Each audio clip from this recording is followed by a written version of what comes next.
करेंगे होमवर्क से। किस किसने किया है? शाबाश। कितने बच्चे हैं जो कल नहीं आए थे, जो पहले दिन आज आए हैं? इनको छोड़ के जो कल आए थे और जिन्होंने काम नहीं किया। स्क्विड गेम पता है ना? यहाँ पर कंडीशन यही है होमवर्क वाली। चलो पूछेंगे फिर। आपका नाम क्या है? हरीश। आप पहली बार आए हो आज? अच्छा, आप पहली बार आए हो? सारे पहली बार हो आप? हाँ, ये बताइए आपका नाम क्या है? पहली बार नहीं आए हो?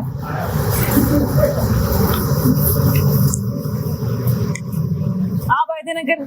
ठीक है, आप मेरे को बता दो कि which countries are the members of Arctic Council. सारे ध्यान से सुनेंगे, जोर से बोलना आप। यूएसए है, ओके। कनाडा है, रशिया है, जापान। पहले तो बताओ what is the criteria for being a country of Arctic council? जो आर्कटिक ओशन के पास कंट्रीज है। पास है या जो सिर्फ टच करती हैं? टच करती है, ठीक बात है। तो जापान आर्कटिक ओशन को टच करता है? तो Japan can not be the member of Arctic council. और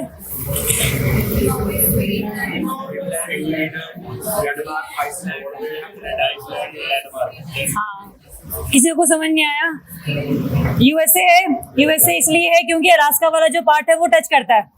कनाडा है, रशिया है, ठीक है। एनएसएफ याद रखेंगे, Norway, Sweden, Finland. These 3 countries are basically the Scandinavian countries. Denmark भी है उसके अंदर, आइसलैंड भी है उसके अंदर। तो डेनमार्क भी टच करता है, आइसलैंड भी टच करता है। तो ये 8 कंट्रीज हैं basically the members of Arctic council.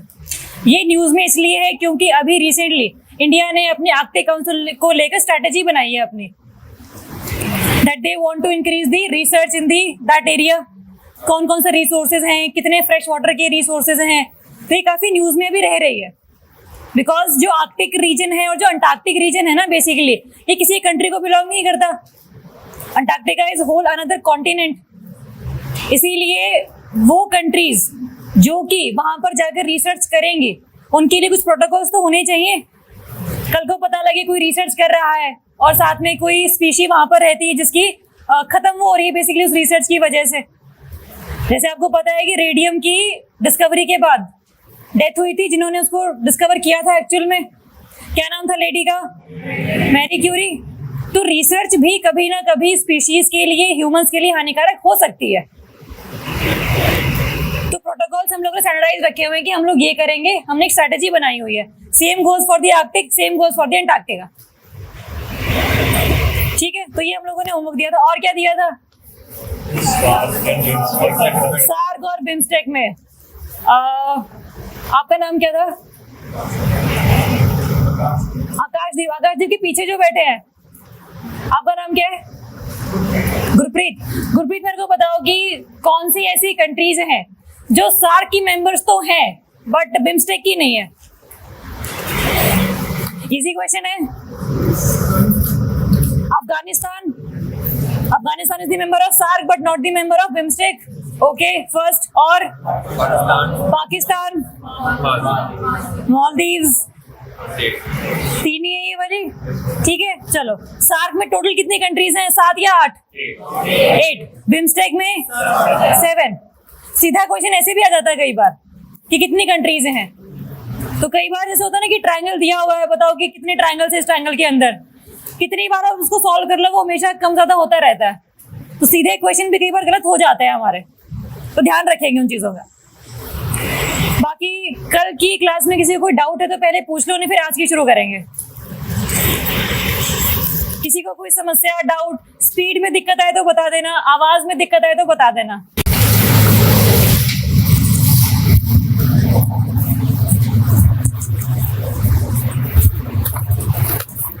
क्योंकि इसको भी मुझे यूज करना है। अब आवाज आ रही है आपको पीछे? आपसे अब आ रही है? हाँ ना? ओके अच्छा ठीक है कोई नहीं, थोड़ा तेज बोलेंगे, मैं बीच में आ जाऊंगी। चलो फर्स्ट क्वेश्चन होगा आपका ये वाला, देखो जरा, consider the following regarding the Minimata convention. Question को देखने से पहले उस क्वेश्चन की जो थीम है ना वो हम पढ़ेंगे कि एक्चुअल में ये कन्वेंशन है क्या, क्यों ये न्यूज में रही है और क्या इसका सिग्निफिकेंस है। मिनीमाता कन्वेंशन जो है that is regarding the Minimata disease, और वो डिजीज किस पोल्यूटेंट की वजह से होती है, मर्क्यूरी। ऐसे ही डिफरेंट डिफरेंट कंपोनेंट्स हैं जिनसे डिफरेंट डिजीजेस होती हैं। फॉर एग्जांपल इताई डिजीज किससे होती है, कैडमियम से।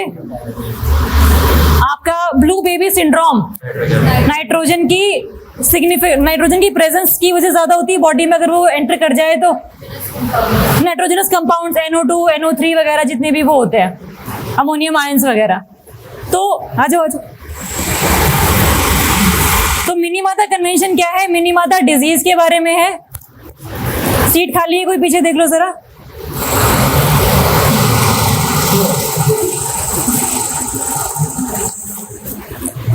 चलो पहली बात तो ये जो कन्वेंशन है ये सबसे पहले पता कब लगी हमें, मिनीमाता बे के नाम से एक जगह है जापान वाली साइड में, है ना।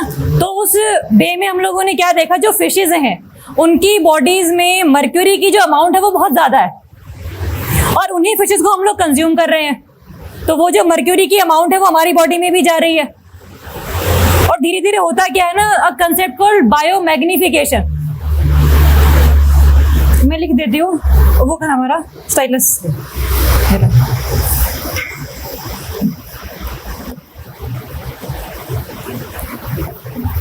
एक कंसेप्ट है हमारा बायोमैग्निफिकेशन।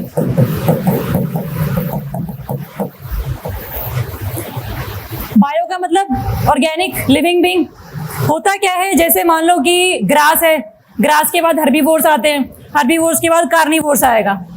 तो ग्रासेस में जो पॉल्यूटेंट है, मान लो DDT की हम बात करते हैं, DDT यूज करते हैं as a pesticide in the agriculture. अब बैन कर दिया गया क्योंकि उसके बहुत हार्मफुल जो कॉन्सिक्वेंस हम लोगों ने देखे। तो ग्रास में वो मान लो कि 10 यूनिट में है ना। उस ग्रास को जो हर्बीवोर्स है वो खाएंगे। ग्रासेस तो टोटल कितनी है आपकी, 100 रहेगी। हर्बीवोर्स कितने होंगे उसके ऊपर डिपेंडेंट, 10 होंगे, और 10 के ऊपर एक कार्निवोर डिपेंडेंट होगा।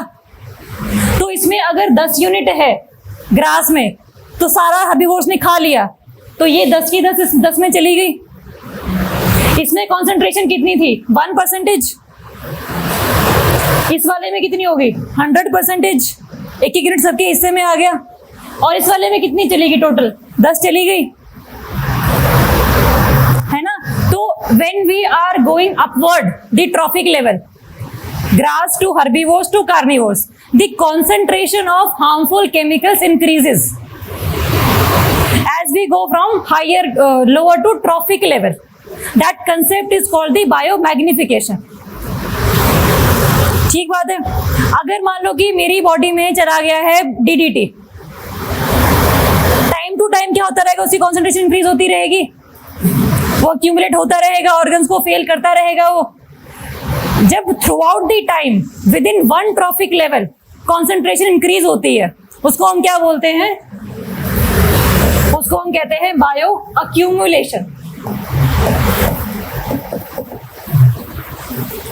शुरुआत से लेकर अगर हम मान रहे हैं कि बॉडी में ऐसे एंटर की है वो चीज, और फिर धीरे धीरे इंक्रीज होती रहेगी, that concept is called bio accumulation. Paper में क्वेश्चन आता है, डेफिनेशन लिखी होती है, बताओ ये डेफिनेशन किस फिनोमेना की है, bio accumulation, bio magnification, bio augmentation, bio remediation. तो डेफिनेशन पता होनी चाहिए, फिनोमेना पता होना चाहिए, पीछे का कंसेप्ट पता होना चाहिए। क्लैरिटी है। तो ऐसे ही जो है फिशेस में हमारे को मर्क्यूरी की अमाउंट मिली, ह्यूमन से भी मिली। ऐसे धीरे धीरे करके होगा क्या, स्पीशीज में जितनी भी डाइवर्सिटी है वो खत्म हो जाएगी। तो सभी कंट्रीज ने मिलकर डिसाइड किया कि हम लोग एक कन्वेंशन साइन करेंगे जिसमें मर्क्यूरी के रिगार्डिंग जितनी माइनिंग हो रही होगी उसको हम रोकेंगे। मर्क्यूरी जिन जिन कंपाउंड्स में यूज होता है उनका यूसेज हम लोग रोकेंगे। धीरे धीरे करके होगा क्या, मर्क्यूरी की जो अमाउंट है पूरे एटमॉस्फेयर में, स्पीशीज में, धीरे धीरे करके वो हो जाएगी कम। तो that convention is regarding the Minimata disease. 2013 में पहली बार स्विट्जरलैंड में इसको साइन किया गया था। उस टाइम पर इंडिया ने साइन नहीं किया था। India did not sign the convention at the first place.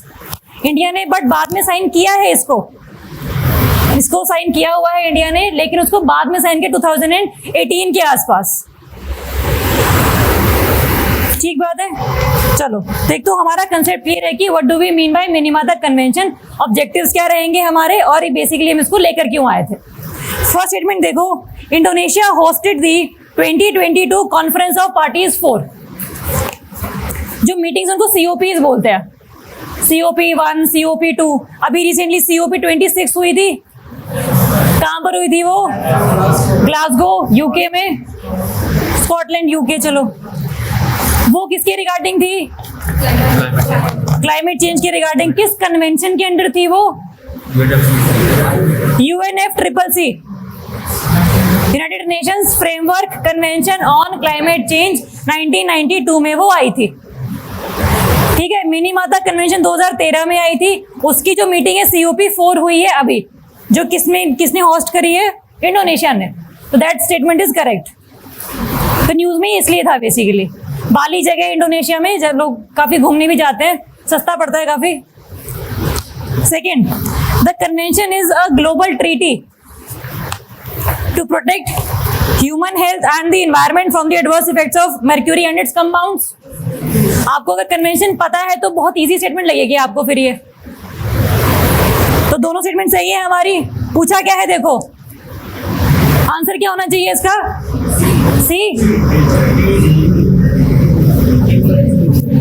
पूछी क्या है? इनकरेक्ट पूछी है, तो आंसर वुड बी डी। तो ध्यान रखना, मैं बार बार वीडियोस में भी यही कहती हूँ कि करेक्ट पूछा है या इनकरेक्ट पूछा है, ध्यान रखना, क्योंकि क्वेश्चन आते हुए भी गलत हो जाएगा अदरवाइज। क्लैरिटी है अपने सभी को? चलो नेक्स्ट आ जाओ फिर। Consider the following statements regarding international day of forest. हम लोगों ने कल कौन सा डे किया था? एक वर्ल्ड वाइल्ड लाइफ डे। क्या डेट थी उसकी? 3rd of March on the ratification of convention sites. वैसे ही आज हम करेंगे इंटरनेशनल डे ऑफ फॉरेस्ट। मैंने कहा था जितने भी एनवायरनमेंट के रिगार्डिंग आपके डेज होंगे, उनकी 2 थीम हमें याद करनी ही करनी है, क्योंकि सारे सेम लगते हैं और क्वेश्चन आ जाता है गलत हो जाता है, वो हम अफोर्ड नहीं कर सकते इस टाइम पर। एक एक मार्क, एक एक पॉइंट हमारे लिए बहुत इंपॉर्टेंट है इस टाइम पर। कंपटीशन बहुत ज्यादा है। आप लोग तो खुद कितने बैठे हो यहाँ पर सेम एग्जाम की तैयारी करने के लिए, और पोस्ट कितनी है? हम तो जितनी भी है। मैंने क्वेश्चन नहीं पूछा, मैंने पूछा कि जॉब्स जो है वो थोड़ी सी कम है एज कम्पेयर टू स्ट्रेंथ। तो कंपटीशन बहुत है। एक एक क्वेश्चन में silly mistakes you can not afford. पूरा ध्यान पढ़ाई पर, पूरा ध्यान पेपर अटेम्प्ट पर। यहाँ वहाँ कोई दिमाग नहीं चलाना हम लोगों ने अगले 24 दिन। ठीक है, तो चलो हम कब मनाते हैं इसको? स्टेटमेंट देखो पहली, 21 मार्च। क्या ये सही है? 21 मार्च सही है। 22 मार्च को हम लोग क्या मनाते हैं? World water day. इकट्ठे आते हैं। याद रखना, पहले फॉरेस्ट है या वाटर है? मेरा क्वेश्चन गलत हुआ है एक बार ऐसा, क्योंकि मुझे था कि मार्च में तो ये आता है डे, उसमें एक फ्रेंड का बर्थडे भी होता है, बट वो वाटर डे है या फॉरेस्ट था वो मुझे याद नहीं था। बहुत इजी क्वेश्चन था जो मैं गलत करके आई थी।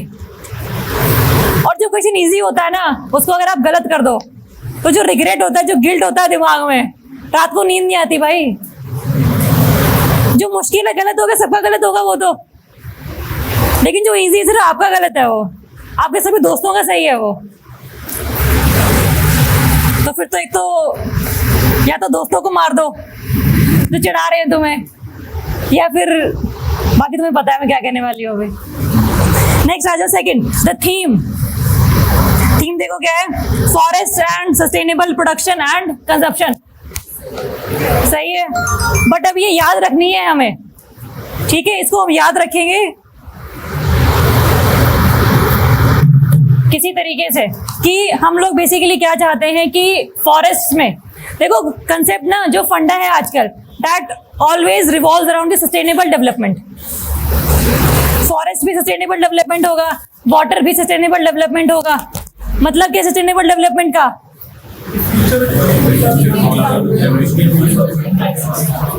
दो मतलब है इसके। पहली चीज, when you are developing economically you also have to grow environmentally.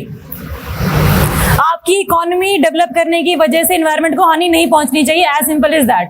आपने डैम बनाया, इलेक्ट्रिसिटी लोगों को प्रोवाइड करी, आपने पीने का पानी दिया, आपने सिंचाई के लिए पानी दिया, लेकिन अगर उस चक्कर में आपने उसके साइड में रहने वाले ट्राइबल्स लोगों को वहां से निकाल दिया, तो that economic growth is just growth, not development.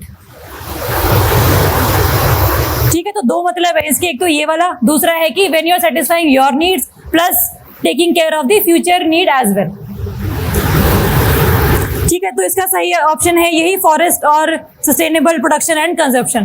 Produce भी सस्टेनेबली करो और कंज्यूम भी सस्टेनेबली करो, ताकि कोई एक जो बैलेंस है वो बिगड़े ना हमारा। क्लैरिटी है? तो ऑप्शन क्या रहेगा, आंसर क्या रहेगा इसका? सी। अब क्वेश्चन आता है कि ये जो डेज होते हैं वो किसके द्वारा मनाए जाते हैं? कौन इन पूरे अवेयरनेस कैंपेन्स को आप कह लो कि ऑर्गेनाइज करता है? किसकी जिम्मेदारी है ये? यूएन की। जो भी डे आएगा मैं ही मनाऊंगा। वो भी यूनाइटेड नेशंस ही हो गया वैसे तो, यूएनईपी भी यूएन का ही पार्ट है, यूएन मनाता है, यूएन की रिस्पॉन्सिबिलिटी है क्योंकि उसको पावर्स हम लोगों ने दी हुई हैं। नहीं, ये देखो जरूरी नहीं है। अब अगर मान लो कि हमारे प्रधानमंत्री जी ने योगा डे प्रपोज किया कि 21 जून को आप मना लो योगा डे, अब ये रिस्पॉन्सिबिलिटी सिर्फ इंडिया की नहीं है कि पूरे देश में जाके योगा के लिए अवेयरनेस कैंपेन चलाएगा वो। ब्राजील वालों को जबरदस्ती योगा सिखा रहे हैं, ऐसा नहीं है, वो मर्जी है। बट हाँ कि यूएन की तरफ से रिस्पॉन्सिबिलिटी आ जाती है कि भाई हाँ कुछ ना कुछ बढ़िया कर रहा है इंडिया, जिसको पूरे संसार में फैलना चाहिए। बिकॉज जो योगा है ना वो थोड़ा सा साइंटिफिकली प्रूवन है अब चीज, कि उससे आपकी जो हेल्थ है वो काफी अच्छी रहती है, मेडिटेशन से भी रहती है। हाँ जी, हाँ जी,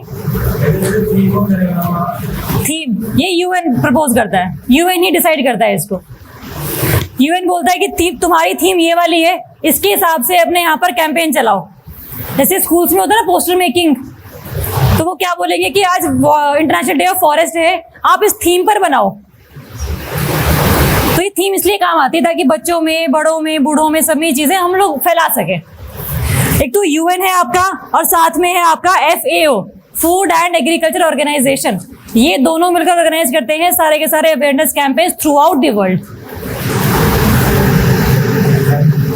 हाँ जी, UN प्लस FAO ये लिखा हुआ है, UN forum on forest and FAO।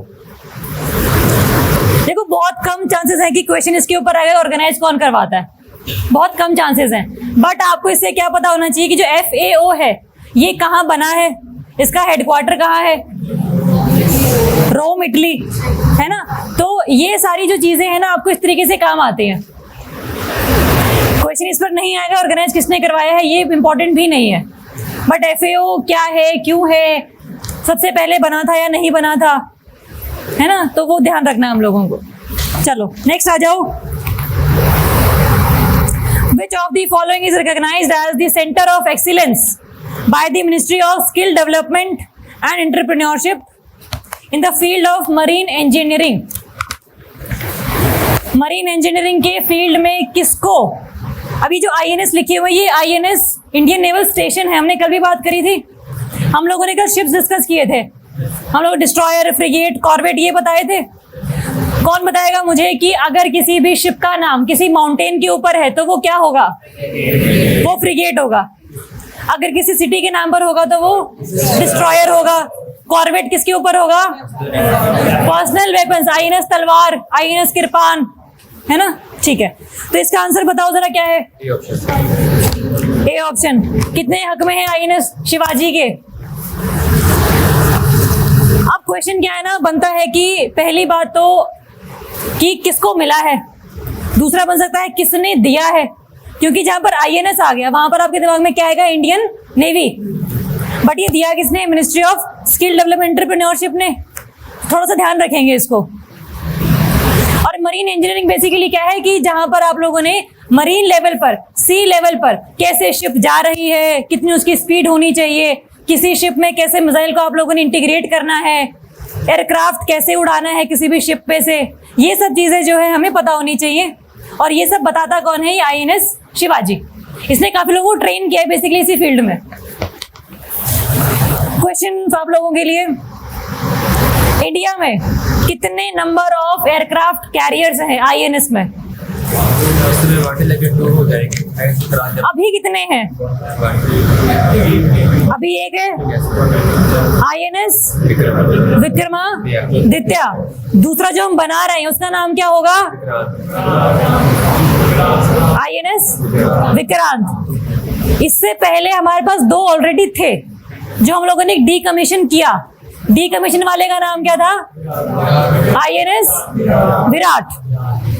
तो ये ध्यान रखना थोड़ा सा, ये विराट विक्रांत में हल्की सी कंफ्यूजन हो जाती है बार बार कि कौन सा डीकमीशन किया था और कौन सा हम लोग अभी बना रहे हैं। तो विराट जो है वो अब रिटायर हो गया बेसिकली, विराट कोहली के नाम से याद कर लो।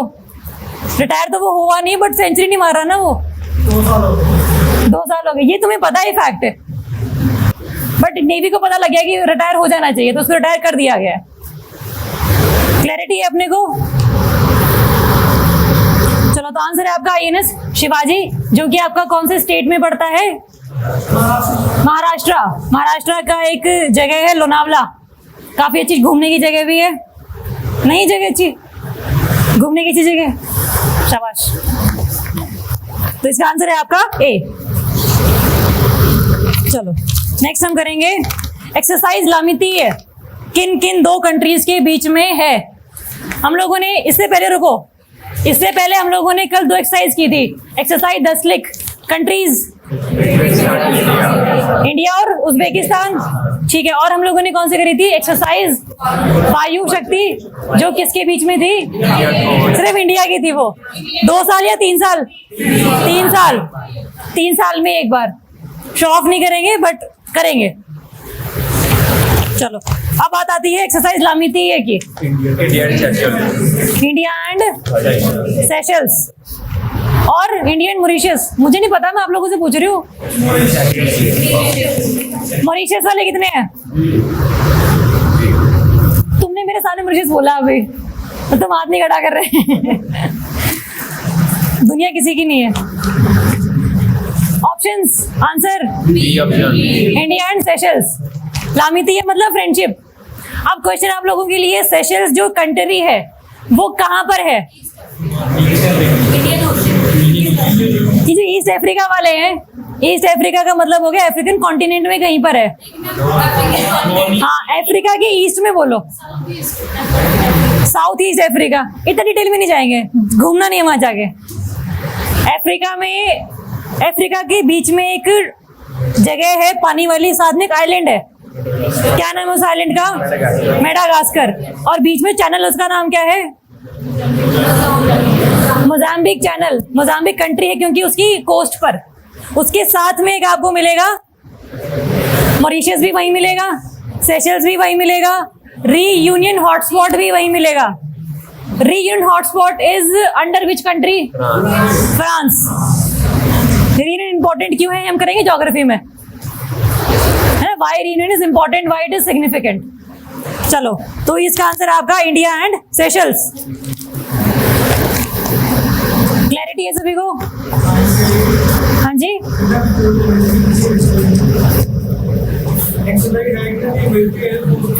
मिलिट्री है या कोस्टल है? सेशल्स के साथ क्या लगता है हमारा? कोस्टल होगा बेसिकली। मिलिट्री वाली बहुत कम होंगी जो कि आइलैंड कंट्रीज के साथ में होती हैं। मेनली सारी नेवल ही होती है, ठीक है। तो नेवल को हम ध्यान रखेंगे, देख लेते हैं। ये आर्मी वाली है, लेकिन ठीक है। बट इसमें ये है ना कि यार आर्मी का सिंपल ऐसा आर्मी नहीं है, इसमें शिप्स भी हम लोग इंक्लूड करते हैं।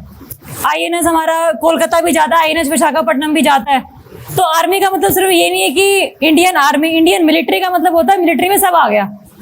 मिलिट्री में आपका नेवी, एयरफोर्स से सब आ जाते हैं, ठीक है। तो इसके हम इतने इंपॉर्टेंट नहीं है, लेकिन हाँ कि UK, US, ओमान, फ्रांस, लिखो चारों कंट्रीज है। UK, US, Oman, France, Russia और जापान। ये कंट्रीज ऐसी हैं जिनका हमें पता होना चाहिए नेवल कौन सी है, मिलिट्री कौन सी है और एयरफोर्स कौन सी है। ये सबसे इंपॉर्टेंट कंट्रीज बताई है मैंने आप लोगों को, क्योंकि सेशल्स के साथ हमारी सिर्फ यही लामिती यही होगी, इसके अलावा और कोई नहीं है। लेकिन जो अपना जापान है उसके साथ काफी सारी है हमारे पास, शिनयू मैत्री है, एक धर्मा गार्जन है, मालाबार है, तो वो कौन कौन सी है वो पता होनी चाहिए हमें, ठीक है। तो उसको ध्यान रखेंगे, ये होमवर्क आप लोगों के लिए कल के लिए। हाँ जी, नहीं, जापान, यूएस, यूके, फ्रांस और क्या लिखा है,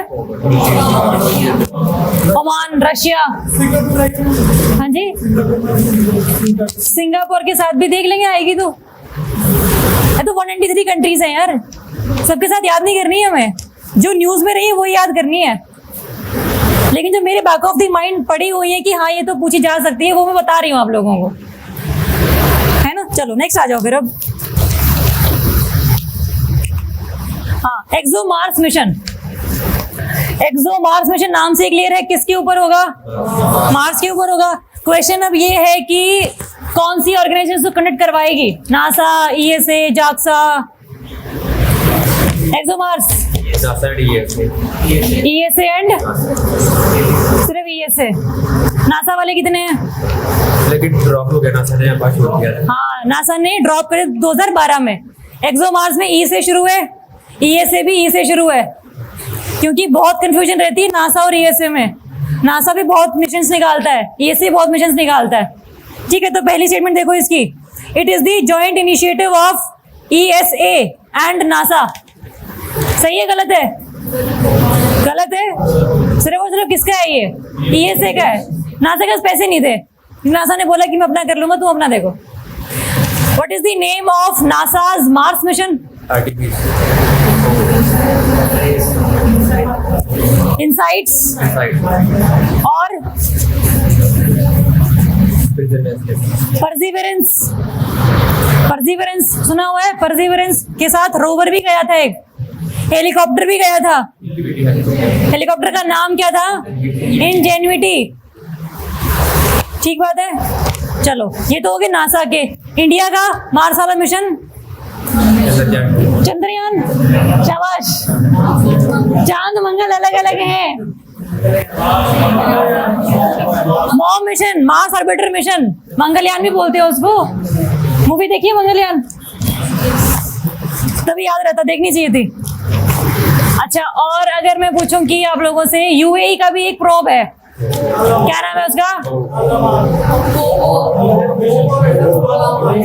हाँ, मैंने गलत तो बोला ही नहीं, एक्सप्रेशन मेरी शक्ल ही ऐसी है। होप प्रोब, आशा की किरण, अल अमाल उसको उस लैंग्वेज में बोलते हैं, अल अमाल होप प्रोब यूएई का मार्स का मिशन है। चलो, तो सेकंड है, it comprises a rover and a surface platform. देखो ये जो मिशन है ना, ये बहुत पहले शुरू हो चुका था। ये है आपका लैंडर मिशन। लैंडर मिशन क्या होते हैं, जो कि सतह पर नीचे आ जाते हैं और साथ में मतलब बिल्कुल पास में रहकर स्टडी करते हैं चीजों की। लेकिन सॉफ्ट लैंडिंग इसकी नहीं हो पाई थी। जैसे हमारे यहाँ पर लैंडर का नाम क्या था, चंद्रयान वाले केस में विक्रम था, वैसे ही इसमें लैंडर का नाम था एक शिया परेली, SCHIA PARELLI, शिया परेली। स्पेलिंग यही है एक बार,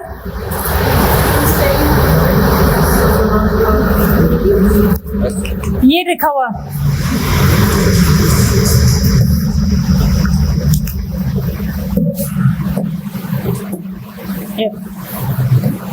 लैंडर का नाम है बेसिकली है।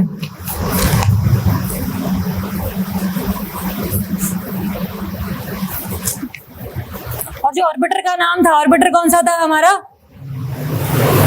लिखा हुआ यूरोपियन ट्रेस गैस ऑर्बिटर। नाम आ जाते क्योंकि मार्स मिशन अभी न्यूज में है काफी।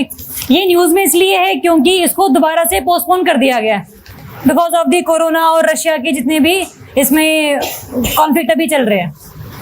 तो इसका जो पहला टाइप था, जो पहला स्टेज था, that was rover plus orbiter. Orbiter successfully हम लोगों ने प्लेस कर दिया मार्स के अराउंड, बट लैंडर नहीं हम कर पाए। अब हम क्या करेंगे, सेकेंड स्टेज में लैंडर मिशन रहेगा बेसिकली ये वाला। तो इसको हम पोस्टपोन अभी कर चुके हैं, बट ये होना था 2020 के आसपास, बट इसको हम पोस्टपोन कर चुके हैं हमें। तो न्यूज़ में इसलिए था। तो इसका ऑब्जेक्टिव क्या है, इसके पहले की स्टेज क्या थी, सेकेंड स्टेज क्या है इसकी, ये सब चीज़ें हम लोगों के लिए इंपॉर्टेंट है। क्लैरिटी है? इसका तो आंसर ही दिख गया आप लोगों को। देखो पूछा भी इसमें इनकरेक्ट स्टेटमेंट था, तो मेरा मकसद था कि मैं कंफ्यूज करूं थोड़ा सा, बट वो नहीं हो पाया। ध्यान रखिए करेक्ट प्लस इनकरेक्ट हमेशा। चलो नेक्स्ट आ जाओ।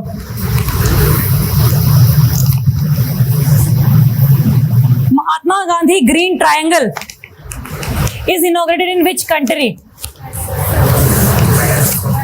हाँ ऑप्शन है आपके, मोजाम्बिक, मेडागास्कर, साउथ अफ्रीका और none of the above. Madagascar. मतलब बाय माय एक्सपीरियंस मैं आपको चीज बताती हूँ, सबसे गंदे जो क्वेश्चन होते हैं वो कौन से होते हैं, जिनमें आता है नन ऑफ द अबव। क्योंकि ऑप्शन आपके सामने होते हैं, लेकिन आप कम से कम 4 में से एक तो मार्क कर सकते हो ना कि हाँ यार कहीं सुना हुआ है ये चीज, बट जहां पर नोटा आ गया वहां पर सबसे दिक्कत ज्यादा आती है। तो ऐसे क्वेश्चंस बहुत ध्यान से मार्क करने हैं हम लोगों को, ठीक है। मतलब मेरी कोशिश तो ये है कि मैं पहले आंसर दे दूं, बट यूपीएससी या पीपीएससी जो है, जो पेपर लेगी आपका, वो जरूरी नहीं थी दयावान हो। आंसर बताओ इसका। मेडागास्कर। महात्मा गांधी हो गए, रविंद्रनाथ टैगोर हो गए, प्रधानमंत्री मोदी हो गए, इनको अगर कोई अवार्ड मिलेगा, इनके नाम पर कहीं कोई पार्क बनेगा या कुछ भी बनेगा, हमारे लिए इंपॉर्टेंट है वो चीज, ठीक है। तो इसका आंसर है आपका मेडागास्कर एज दी आपका कंट्रीब्यूशन इन दी आजादी का अमृत महोत्सव मना रहे हैं ना लोग पिछले पूरे साल से। 75 ईयर्स हो गए हम लोग को इंडिपेंडेंट हुए, तो पिछले साल से हम काफी सारी चीजें करते चले जा रहे हैं, तो ये भी उसमें से एक इनिशिएटिव माना गया है। नेक्स्ट आ जाओ। अच्छा कैपिटल भी देख लो, इसकी कैपिटल भी आ सकती है।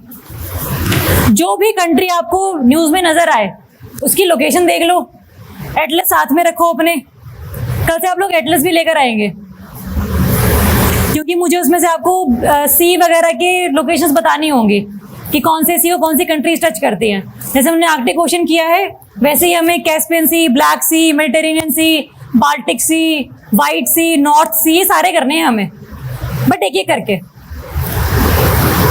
ठीक है। चलो नेक्स्ट आ जाओ। Consider the following statements regarding world happiness report. इसको छोड़ो अभी, पहले मेरी बात सुनो। हैप्पीनेस रिपोर्ट, कोई भी रिपोर्ट आ जाए, पहली बात किसने पब्लिश करी है, सेकंड कौन कौन से पैरामीटर्स हैं जिनके अकॉर्डिंग पब्लिश की गई है, इंडिया का रैंक कितना है, पिछले साल के मुकाबले इंडिया का रैंक इंप्रूव हुआ है या बुरा हुआ है ये देखना है, टॉप किसने किया है, और सबसे नीचे कंट्री कौन सी है। ये 5 चीजें आपकी उंगलियों पर होनी चाहिए। जब भी आप कोई रिपोर्ट पढ़ो तो आपके पास इन 5 क्वेश्चंस के आंसर होने चाहिए। हैप्पीनेस रिपोर्ट है, हैप्पीनेस कब आती है, जीडीपी अच्छी होती है, हेल्थ अच्छी हो, एजुकेशन हो, करप्शन ना हो, वुमेन सिक्योरिटी हो। इतनी फेक रहो तुम इस टाइम पे जो सब कुछ चाहिए तुम्हें। और बताओ,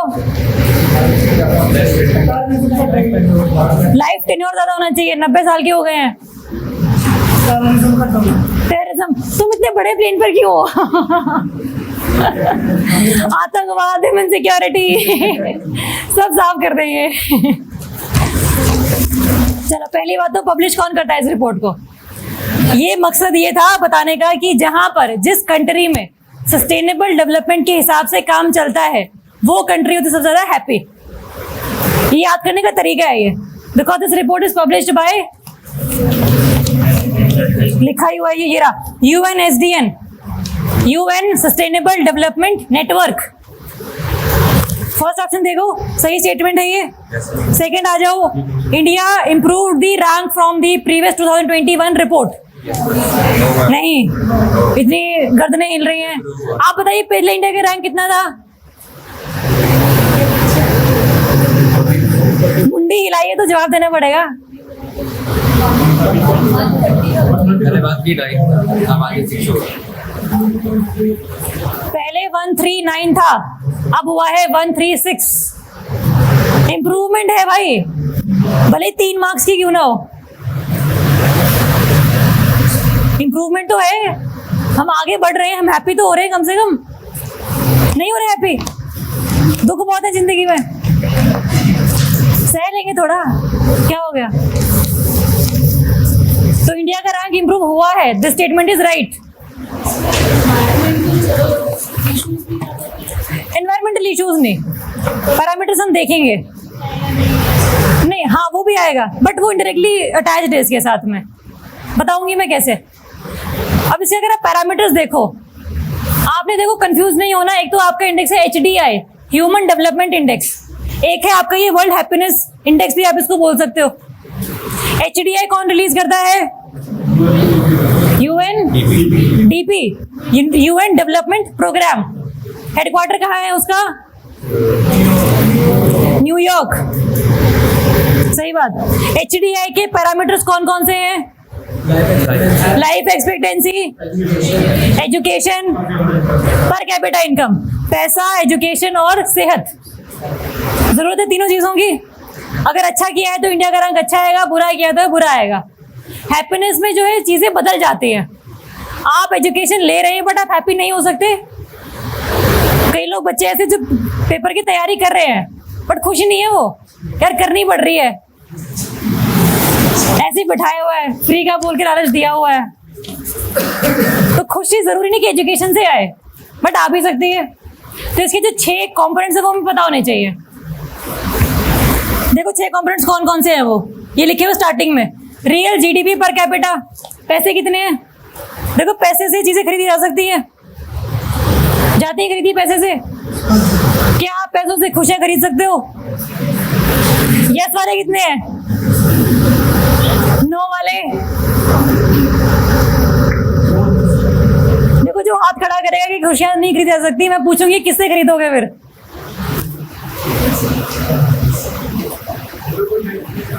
टेंशन ही ना हो, टेंशन मान लो पैसे नहीं है, सुबह का खाना खा ले, शाम को क्या मिलेगा? टेंशन है दिमाग में।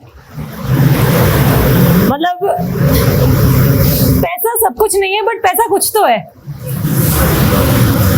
तो मेरा तो ये फंडा है, बाकी तुम्हारा पता नहीं। आ जाओ। तो पहला है GDP पर कैपिटा, पैसे होने चाहिए हाथ में।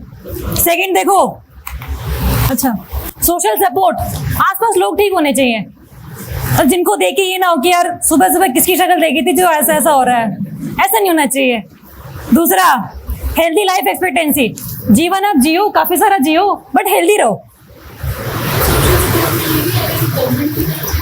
गवर्नमेंट की तरफ से भी आ जाएगा, सोसाइटी की तरफ से भी आ जाएगा, वेलफेयर स्टेट भी आ जाएगा आपका इसमें। नेक्स्ट देखो, freedom to make life choices, सबसे इंपॉर्टेंट है भाई ये। जिंदगी में अगर किसी चीज की अहमियत है तो वो क्या है? आजादी, फ्रीडम, तो ये तो रहेगा ही रहेगा। फिफ्थ देखो कौन सा है? जेनरॉसिटी, कि मतलब आसपास लोग हैं जो आपके प्रति जेनरस हैं, आपके प्रति प्यार दिखाते हैं। और नेक्स्ट है आपका परसेप्शन ऑफ करप्शन। आपने लाइसेंस बनवाना है, आपने कोई RC बनवानी है, अगर आपको इन्हीं चक्करों में काफी टाइम लग गया, चप्पलें आपकी घिस गई, तो फायदा क्या हुआ जीने का? एक बंदा आया जिसने बोला कि अपने सर्वेंट को कि मेरे लिए ये काम करवा ला, लाइसेंस बोला कि मेरा लाइसेंस बनवा ला, खुद ही ना पड़ेगा लाइसेंस, तो गाड़ी तो खुद ही चला के दिखाओगे। तो ये 6 पैरामीटर्स ध्यान रखेंगे, इंडिया का रैंक ध्यान रखेंगे, और साथ में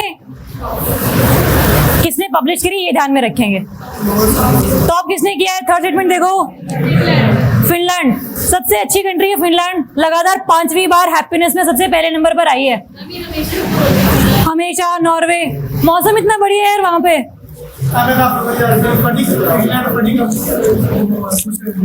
खुश रहती है, हाँ फनी हो।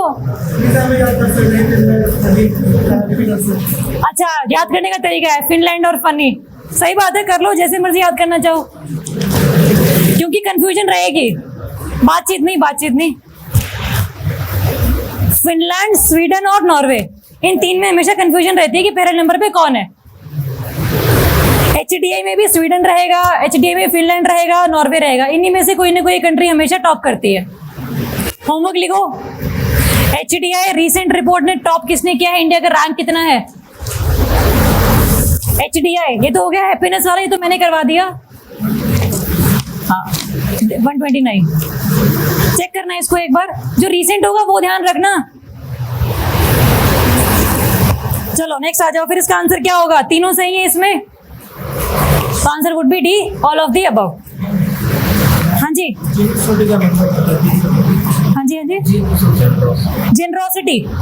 जेनरोसिटी मतलब आपके प्रति, मतलब आपस में प्यार, बहुत जेनरस सोसाइटी है, मतलब आपको जज नहीं कर रही है।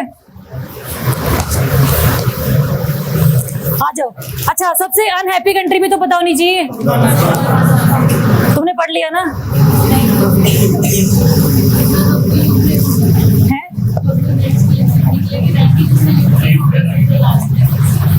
भगवान ना करे ऐसा हो कि कोई कंट्री सबसे मोस्ट अनहैप्पी रहे, मतलब ये स्पॉट जो खाली होना चाहिए बेसिकली। चलो नेक्स्ट आ जाओ। With reference to Konark sun temple, news में इसलिए है क्योंकि उड़ीसा गवर्नमेंट ने सारा का सारा कोणार्क वाला एरिया किस पे चलाया है अब, ऑन दी सोलर एनर्जी। तो काफी न्यूज में रहा है ये, इंडिया का पहला ऐसा टाउन बना है ये। चलो पहला ऑप्शन देखेंगे। The temple is a world heritage site situated in the eastern state of Kerala. कहां पर है ये, उड़ीसा। तो first is wrong. Second, it was built by king Narasimhan Dev, one of the eastern Ganga dynasty. याद कर लो इसको, डायनेस्टी है गंगा डायनेस्टी। डिटेल में हम करेंगे हिस्ट्री वाले लेक्चर्स में कि राजा कौन था, कब मरा था, किसने इसको हराया था, वो सब बाद में करेंगे। अभी के लिए इतना ही सिर्फ। Second, third, the temple belongs to the Kalinga school of Indian temples. True. India में नॉर्थ में चलता है आपका कौन सा टेम्पल आर्किटेक्चर, नगर। नगर हिंदी में नगरा, हम उसको इंग्लिश में बोल देते हैं। जैसे अशोका हो गया, राम का रामा हो गया। और अगर हम साउथ में जाएं तो वहां पर कौन सा है, द्रविड़ा। अगर मैं दोनों कंपोनेंट्स को मिला दूं तो क्या बन गया आपका, बेसारा। ठीक है, तो कलिंगा वाला जो है kind of Vesara type of architecture हम इसको बोलते हैं। तो ऑप्शन है सही आपका इसमें बी, 2 और 3 होना चाहिए। चलो सभी इसमें ये लिखा हुआ है। नेक्स्ट आ जाओ। Which of the following organisation releases world energy transitions outlook report. C, world economic forum. और डी वाले कौन है, डी वाले हैं। ए वाले कितने हैं, हाँ आप भी हो, ए वाले हो आप। अच्छा,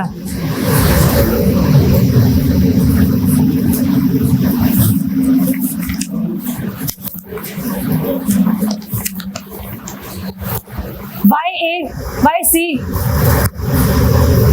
तुक्का नहीं मारना, अक्कड़ पकड़ मम्मी वो नहीं करना है यहाँ पे कि जो मन में आया सी बोल दिया। कुछ लॉजिक तो होगा इसके पीछे याद करने वाला। अब यार देखो, एनर्जी ट्रांजिशन आउटलुक है, मतलब बेसिकली आउटलुक तो ये ऐसा है कि किसी भी कंट्री में what is the transition from non renewable to renewable.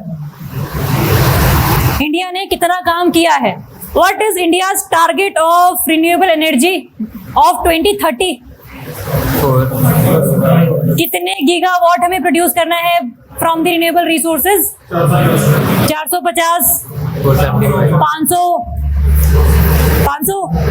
500 वाले कितने हैं, 450 वाले। क्वेश्चन दोबारा रिपीट कर दो। इंडिया का टारगेट क्या है कि इंडिया ने 2030 तक कितने अमाउंट ऑफ एनर्जी प्रोड्यूस करनी है फ्रॉम द रिन्यूएबल रिसोर्सेज। 500 हो चुकी है, पहले 350 थी, फिर 450 हुई, अब 500 हो गई है। 500 कब की है हम लोगों ने? ये COP26 में, ग्लासगो वाली समिट में हमने पंच अमृत दिए थे ना।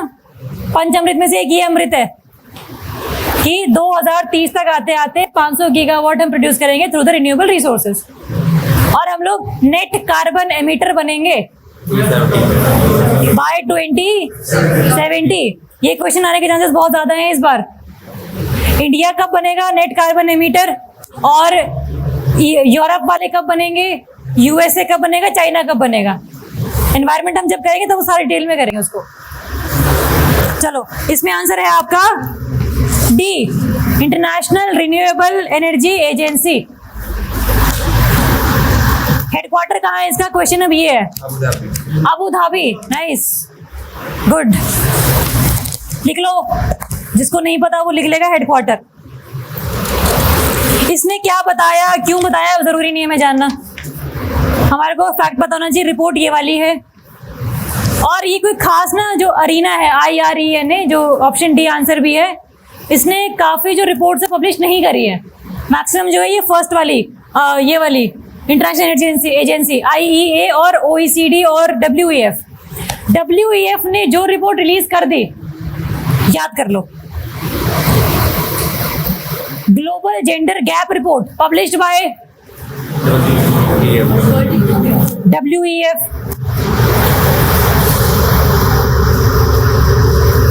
एक और है जो मुझे याद सी नहीं आ रही है अभी, याद आएगी तो पूछूंगी। जेंडर पैरिटी में जेंडर गैप तो चलो है इंपॉर्टेंट, ये तो यूपीएससी भी क्वेश्चन आ चुका है एक बार कि which who releases this report. 2017 में आया था ये क्वेश्चन यूपीएससी में।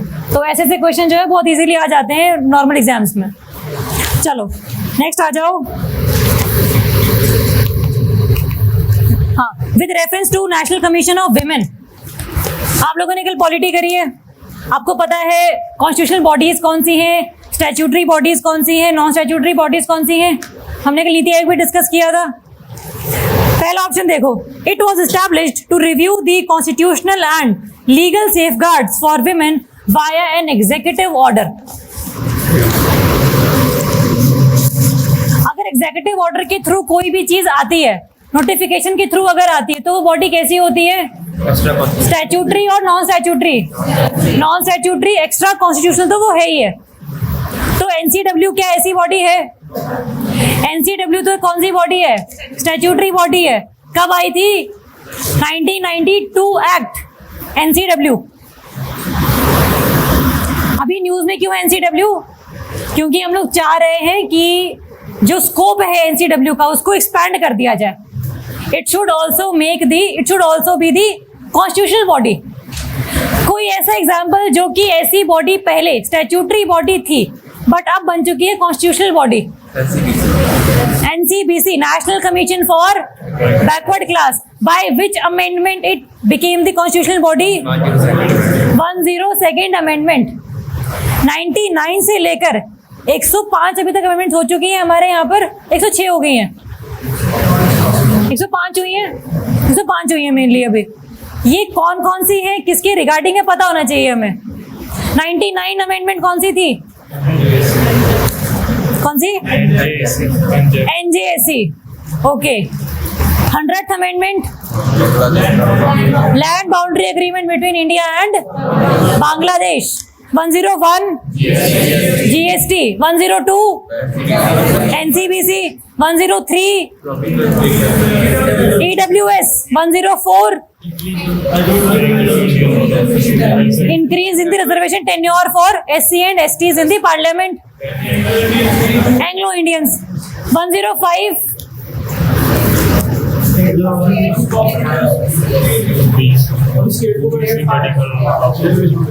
क्या?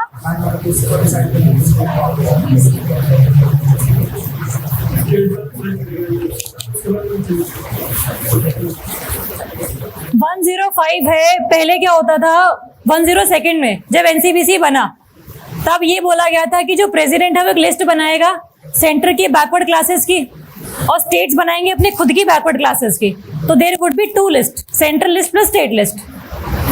फिर आया Maratha case in supreme court, जहां पर महाराष्ट्र में मराठास को रिजर्वेशन दिया हुआ था। सुप्रीम कोर्ट ने कहा कि कोई भी आधार ऐसा नहीं है जिससे कि आप ये साबित कर सको कि मराठास आर बैकवर्ड क्लास, इसीलिए एक तो इसकी रिजर्वेशन खत्म कीजिए। दूसरी चीज, there should only be the 1 list which will be prepared by only president. इसका मतलब जहां पर पहले 2 लिस्ट हुआ करती थी, अब वहां पर सिर्फ कौन सी लिस्ट होगी? 1 लिस्ट होगी, जो कि कौन बनाएगा? प्रेसिडेंट।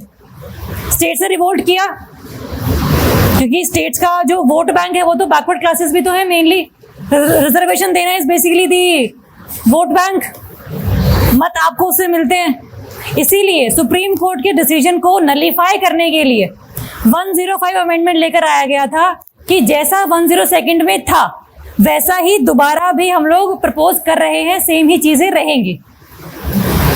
तो 105 वाज जस्ट अ क्लैरिफिकेटरी अमेंडमेंट कि जैसे पहले था वैसा अब ही रहेगा। Again 2 list, 1 is by centre by the president and second is by different state governments.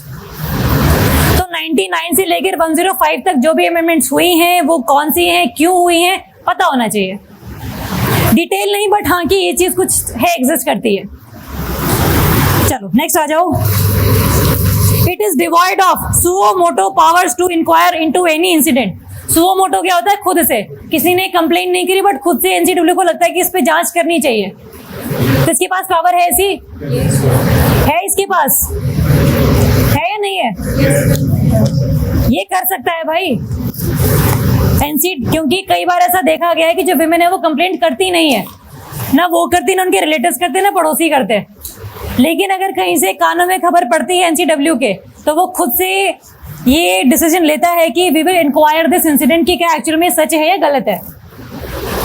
तो भले ही ये स्टैट्यूटरी बॉडी है, कॉन्स्टिट्यूशनल बॉडी नहीं है, फिर भी इसके पास ये पावर है। तो दिस इज राइट। पूछा क्या है देखो, इनकरेक्ट पूछा है, तो पहली करेक्ट है, इनकरेक्ट है, सेकंड वाली करेक्ट है, तो आंसर वुड बी हाँ। डिवॉइड लिखा है ना कि ये नहीं कर सकती, तो ये भी गलत है, इसके पास पावर है ये वाली, तो आंसर वुड बी। तो एनसीडब्ल्यू क्या है, कब आई थी, इसका मकसद क्या है आने के, अमेंडमेंट्स क्या है, सारी की सारी अपने को क्लियर है। चलो नेक्स्ट आ जाओ फिर। The term cryo volcanism, cryo का मतलब हमेशा क्या होता है? ठंडा टेम्परेचर। क्रायो वोल्केनिज्म क्या होगा? ठंडी जगह पर वोल्केनोज नहीं, हाँ भी कर रहे हो सारे। क्रायो वोल्केनिज्म न्यूज में इसलिए था क्योंकि अभी रिसेंटली ना प्लूटो पर एक रोवर भेजा गया था।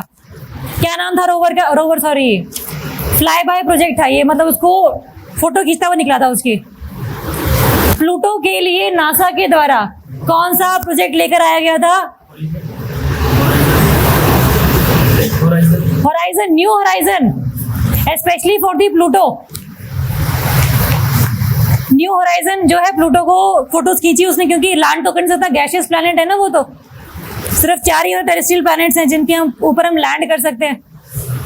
चलो, तो क्रायो वोल्केनिज्म क्या है? प्लूटो पर ये पाया गया था कि कहीं ना कहीं जैसे हमारे धरती के नीचे मैग्मा है, काफी गर्म मैग्मा है वो, वैसे ही प्लूटो की जो सरफेस है ना हल्की हल्की, उसमें ये पाए गए हैं एविडेंसेस कि यहाँ पर जो वोल्केनोस की तरीके से कोई बहुत ठंडी जो चीज है ना वो इस तरीके से फैली हुई है, तो वो है क्रायो वोल्केनिज्म। अभी उसमें एक जगह भी थी, उसका नाम था ये राइट मॉन्स माउंटेन। ये भी क्वेश्चन आता है कि recently this place was in news, it was found in which planet? तो answer is Pluto. New Horizon, NASA, cryovolcanism भी सेम चीज है कि यहाँ पर ठंडे गर्म मैग्मा की जगह पर ठंडा मैग्मा जो है सरफेस के ऊपर फैला हुआ है, तो टर्म इसलिए न्यूज में थी ये। इसका आंसर रहेगा आपका, ऑप्शन देखो जरा इसका, डी ऑप्शन देखो, erupting icy water rather than molten rocks. हमारे यहाँ पर जो मैग्मा है कौन से स्फीयर में है? Asthenosphere, a part of rock a part of which plate, crust, mantle और core? Mantle, not crust. Crust is hard types of property हमारी। जो मेंटल है वहां पर हमारा मैग्मा है। पूरे मेंटल में मैग्मा नहीं, ध्यान रखेंगे। अपर मेंटल में, अपर मेंटल से भी नीचे वाला मेंटल, हाँ मिड में। अदरवाइज अगर पेपर में क्वेश्चन आए कि mental plate is of which nature, solid, liquid और सेमी सॉलिड। देखो जो अपनी मेंटल है ना, उसकी लेंथ बहुत ज्यादा है, अराउंड 400 किलोमीटर से लेकर आपकी 3200 किलोमीटर तक है वो।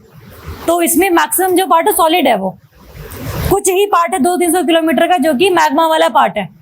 तो मेजॉरिटी आपकी सॉलिड है उसमें, बट सॉलिड भी है, लिक्विड भी है, दोनों प्रेजेंट है मेंटल में।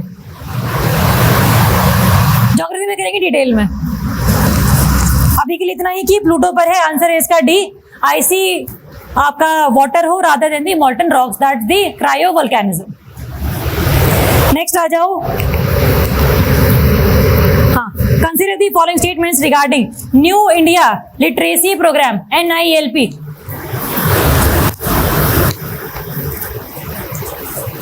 NILP पहले इसको समझेंगे क्या चीज है ये। देखो ऐसा लिटरेसी प्रोग्राम, हमारे यहाँ पर जो इंडिया है वहां पर किस पर्सन को हम लिटरेट मानते हैं? 7-year-old हो who can read and right. लेकिन जो पर्सन ये सब कर सकता है, लिटरेट तो वो है, बट क्या एक्चुअल में उसके पास कोई स्किल है जिससे उसको जॉब वगैरह मिल सके? बैंक का काम कैसे करना है, डिजिटल फोन कैसे चलाना है, वेबसाइट कैसे देखनी है, सरकार की नीतियों के बारे में कैसे कमेंट करना है, उसको ये सब चीजें नहीं पता।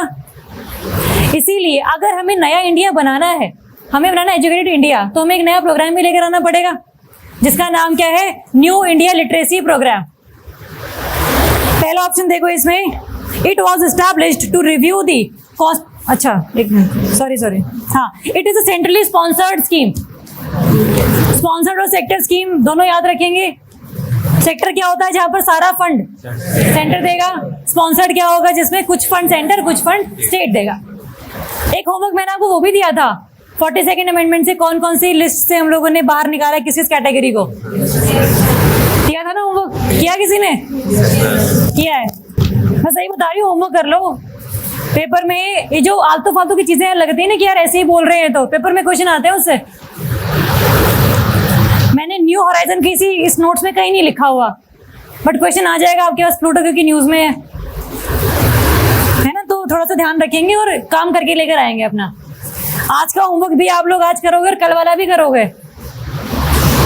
चलो आ जाओ। तो ये it is centrally sponsored scheme. Education कौन से लिस्ट में है? State, concurrent, centre? Concurrent, one of the categories जिसको हटाया गया था, स्टेट से कॉन्करेंट में लेकर आया गया था। तो सिर्फ और सिर्फ स्टेट की पावर नहीं है, रिस्पॉन्सिबिलिटी नहीं है, सेंटर की रिस्पॉन्सिबिलिटी नहीं है, सिर्फ और सिर्फ दोनों की रिस्पॉन्सिबिलिटी है। तो that is why centrally sponsored. Second, it has the aim to support the states and UTs in promoting literacy among non-literates in the age group of 15 and above. हमारा मकसद अभी ये है कि जिन लोगों की एज 15 साल या उससे ज्यादा है, उनको फोकस हमें करना है। उनको हमें देनी है डिजिटल स्किल्स, उनको हमें देनी है वोकेशनल ट्रेनिंग, उनको हमें बताना है कि एक्चुअल में चीजें होती कैसे हैं। तो टारगेट है हमारा 15 साल से ऊपर के लोग, और हमारा टारगेट है कि अगले 5 साल में हम लोग 5 करोड़ लोगों को लिटरेट कर देंगे। लिटरेट का मतलब सिर्फ 7 साल से अबव वाला कैटेगरी नहीं, वो डेफिनेशन नहीं, डेफिनेशन जो अभी हम लोगों ने डिसाइड करी है। तो 5 साल में 5 करोड़ को हम लिटरेट कर देंगे। 1 साल में 1 करोड़ का टारगेट है हमारा। 2026 तक आते आते we will achieve our targets. हाँ, नहीं, न्यू डेफिनेशन नहीं है बेसिकली, ये कोई ऐसा ऑफिशियल डेफिनेशन नहीं है। डेफिनेशन अभी वही रहेगी, बट उसका कोई मतलब नहीं बनता। वो डेफिनेशन बेसिकली क्या है ना कि सरकार को ही होता है कि हाँ मेरे यहाँ पर 75% लोग पढ़े लिखे हैं, बट एक्चुअल में होते कितने हैं? कम होते ना, क्योंकि परिभाषा ऐसी है हमारी। तो थोड़ा सा उसको लेकर डेफिनेशन चेंज नहीं किया हम लोगों ने अभी तक, बट हाँ इसके अकॉर्डिंग हम लोगों ने चीजें जो थोड़ी सी मॉडिफाई करी है। क्लैरिटी, प्रोग्राम क्या है, कौन चलाएगा, इस कौन सी मिनिस्ट्री रिस्पॉन्सिबल रहेगी? मिनिस्ट्री ऑफ एजुकेशन, एजुकेशन का ही वो है सारा का सारा ये, तो ministry of education will be responsible.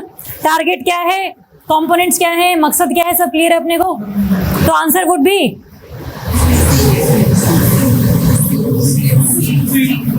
चलो next, consider the following statements regarding hypersonic technology. Hypersonic पहले तो बात होती क्या है, जिसकी स्पीड मैक 5 से ज्यादा होती है। 1 Mach is equals to speed of the sound. What is speed of sound? 332 metre पर सेकेंड। 332 342 340 343 है। 342 आई थिंक, मेरे दिमाग में 342 है। चेक कर लेना फिर भी एक बार इसको। 332 342 एक बार चेक कर लेना, कोई बात नहीं, गूगल सभी के पास है। NILP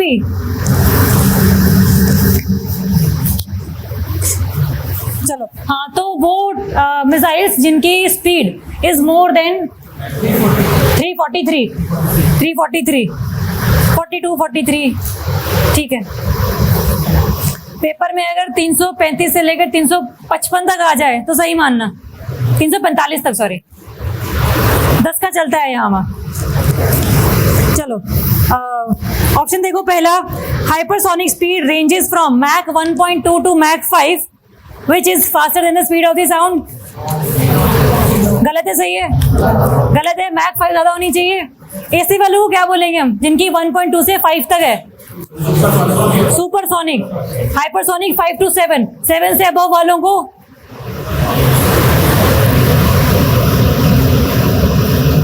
बताओ, अल्ट्रासोनिक। ठीक है, नेक्स्ट आ जाओ। India has become the 5th country to demonstrate this technology after USA, Russia, France and China. Wrong है, क्यों रॉन्ग है? इंडिया 4th है। अच्छा, इंडिया के पास क्या है हाइपरसोनिक टेक्नोलॉजी? नहीं है। इंडिया ने डेमोन्स्ट्रेट कर ली है टेक्नोलॉजी इसकी, इंडिया के पास है अभी, मिसाइल नहीं है, टेक्नोलॉजी है। जैसे 1974 में we tested nuclear weapons, Pokhran में क्या नाम था ऑपरेशन का? स्माइलिंग बुद्धा।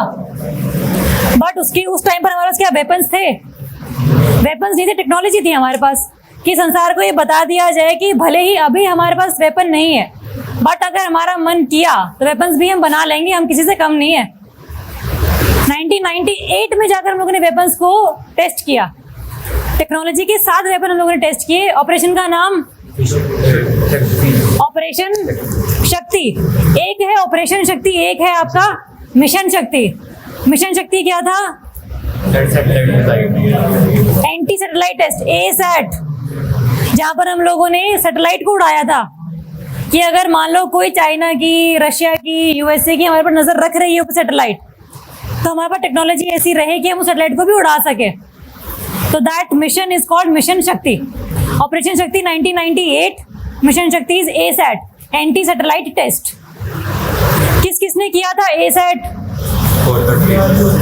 DRDO तो करेगा, मिसाइल उसकी है, सैटेलाइट किसकी है? इंडिया की किसी का उड़ा देंगे, इसरो रिस्पॉन्सिबल रहेगा ना। DRDO मिसाइल वाला, इसरो आपका स्पेस वाला, तो दोनों इसमें रिस्पॉन्सिबल थे मिशन शक्ति में। चलो, तो इसका हमारा आंसर हो गया। But India is not the 5th country, India is the 4th country, क्योंकि फ्रांस के पास टेक्नोलॉजी नहीं है ये वाली, सिर्फ USA के पास है, रशिया के पास है, चाइना के पास है। उसके बाद कौन आते हैं? हम, इंडिया। तो बहुत टेक्निकल क्वेश्चन है। क्वेश्चन ऐसे भी आ सकता है कि इंडिया कौन सी कंट्री बनी है of having the hypersonic technology. तीसरी, चौथी, पांचवी, छठी ऐसे ऑप्शंस आ सकते हैं इसके। चलो नेक्स्ट आ जाओ फिर।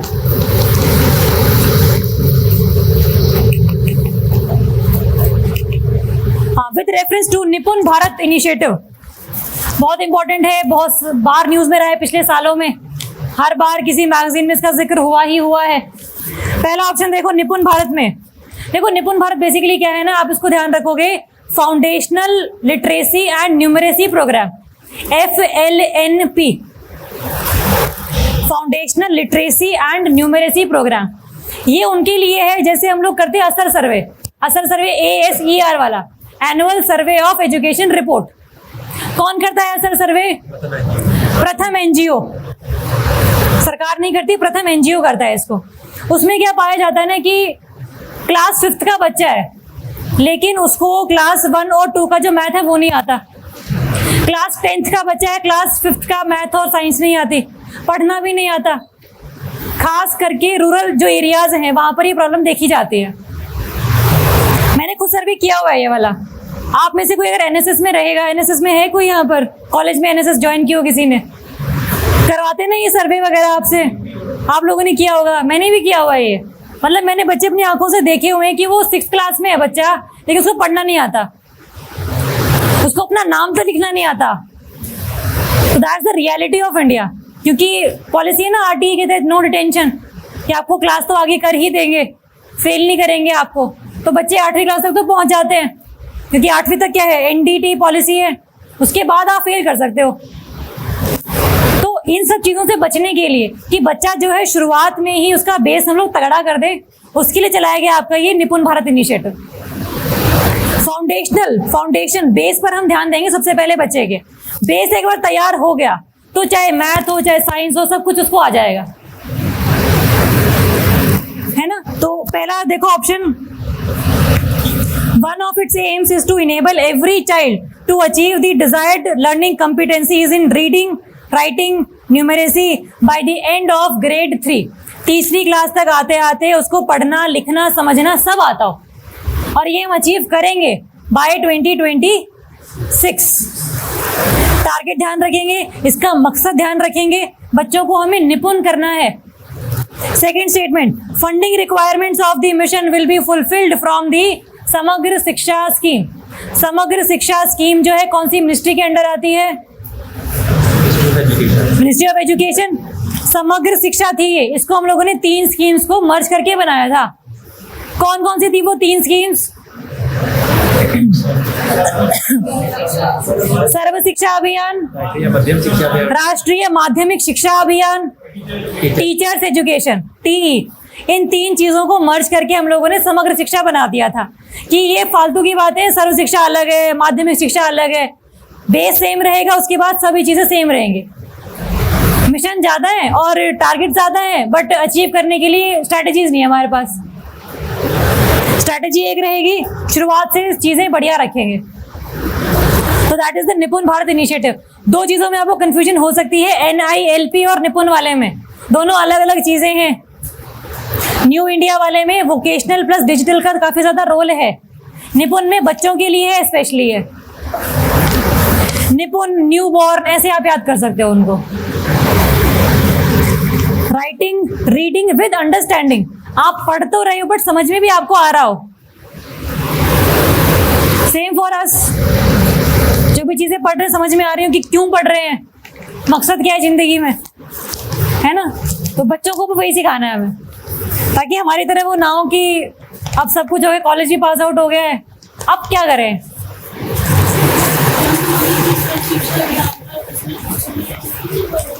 अचीव हुआ है, लेकिन अचीव बहुत हुआ है। जितना ज्यादा इंडिया ने अचीव प्राइमरी एजुकेशन में किया है वो सबसे मतलब अच्छा है एज कंपेयर टू सेकेंडरी और हायर एजुकेशन। बट फिर भी जो हम एक्चुअल में ऑब्जेक्टिव्स अचीव करना चाहते थे वो हम नहीं कर पा रहे हैं। बच्चों को आप लोगों ने क्लास में तो ले आया है, बट क्लास में उनको चीजें पढ़ने लिखने इन सब चीजों का नहीं पता है। टीचर्स को आपको क्वालिफाई करना पड़ेगा पहले, if you want to qualify the students. आपने देखी रानी मुखर्जी वाली मूवी, जिससे वो टीचर होती है, कौन सी, क्या नाम है उसका, हिचकी। उसमें वो कहती है ना, ये याद है तुम्हें, उसमें एक डायलॉग बोलती है वो, there are no bad students, there are always bad teachers. तो अगर आपने टीचर्स को क्वालिफाई कर दिया तो बच्चे अपने आप क्वालिफाई हो जाएंगे, है ना। तो ये डायलॉग ध्यान में रखना है और निपुण भारत याद रखना है। नेक्स्ट आ जाओ। अच्छा, इसका मुझे आंसर बताओ। सी ऑप्शन पूछा क्या, करेक्ट पूछा है। नेक्स्ट आ जाओ चलो।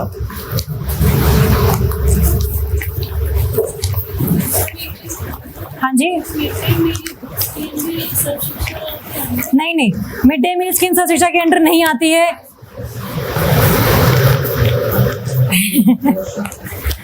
मिड डे मील स्कीम भी इसके अंडर नहीं आती। It does not come under आपका समग्र शिक्षा अभियान। ये सिर्फ वो शिक्षा के लिए है। मिड डे मील स्कीम है आपकी न्यूट्रिशन के लिए। हाँ, एनरोलमेंट्स बढ़ गई थी, ये एक हम लोगों ने कॉन्सिक्वेंस देखा मिड डे मील का। बट बच्चे सिर्फ खाने आ रहे थे ना, पढ़ने नहीं आ रहे थे। अब अगर जैसे कल आपको कोल्ड ड्रिंक्स मिली सभी को, आज पिज्जा भी मिले, तो गर्मी चाहे कितनी हो आप आओगे ना। एक मील का खाना तो वो एक मील का पैसे तो बचेंगे। गर्मी है तो क्या हो गया, खाना तो भूख तो लगती है। तो वो न्यूट्रिशन के लिए बेसिकली है आपका।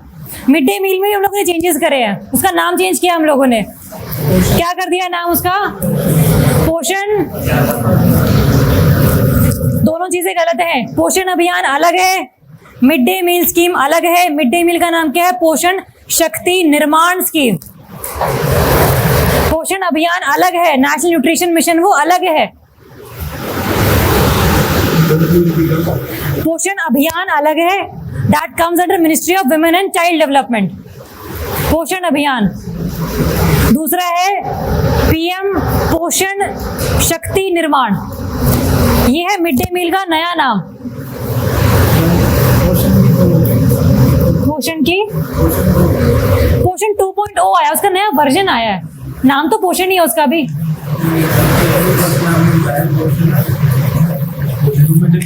हाँ, मिड डे मील का नाम है पोषण शक्ति निर्माण। पोषण शक्ति निर्माण है मिड डे मील का नाम, पोषण अभियान है अलग। पोषण अभियान में हमारा टारगेट है कि हम लोग इंडिया में स्टंटिंग, इंडिया में अंडर न्यूट्रिशन, वेस्टिंग नहीं है, स्टंटिंग है, अंडर न्यूट्रिशन है, अनीमिया है और लो बर्थ वेट है। ये 4 चीजें हमें कम करनी है। 2000 ईयर नहीं है हमारे पास कोई भी ईयर नहीं है, बट ये है कि जितना आज है उससे 2% हमें कम करना है अगले साल। अगर आज इंडिया में 100 बच्चे ऐसे हैं जो स्टंटेड हैं, जिनकी height with respect to their age सही नहीं है, प्रोपोर्शनल नहीं है, तो अगले साल वो 98 हम कर दें। तो stunting by 2%, under nutrition by 2%, anaemia by 3% और लो बर्थ वेट बाय 2%, 2232। ये 4 ही है, वेस्टिंग नहीं है, ध्यान रखेंगे इस चीज को। ये है पोषण अभियान। स्टंटिंग, अंडर न्यूट्रिशन, अनीमिया, लो birth wait. Low birth rate नहीं है, ये लो बर्थ वेट है।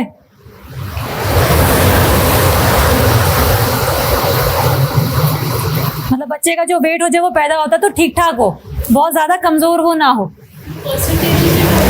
परसेंटेज इंपॉर्टेंट है, बहुत इंपॉर्टेंट है। 2% स्टंटिंग, 2% अंडर न्यूट्रिशन, 3% एनीमिया, 2% आपका लो बर्थ वेट। नेक्स्ट आ जाओ, क्वेश्चन देखो। Report India initiative was recently seen in news. Report में इनिशिएटिव है, ये है आपका बेसिकली रिगार्डिंग दी ऑप्शन पढ़ो।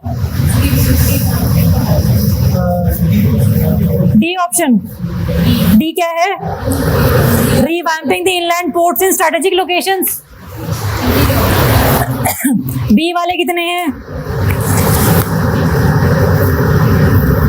सुना रिपोर्ट के बारे में, ये न्यूज में था।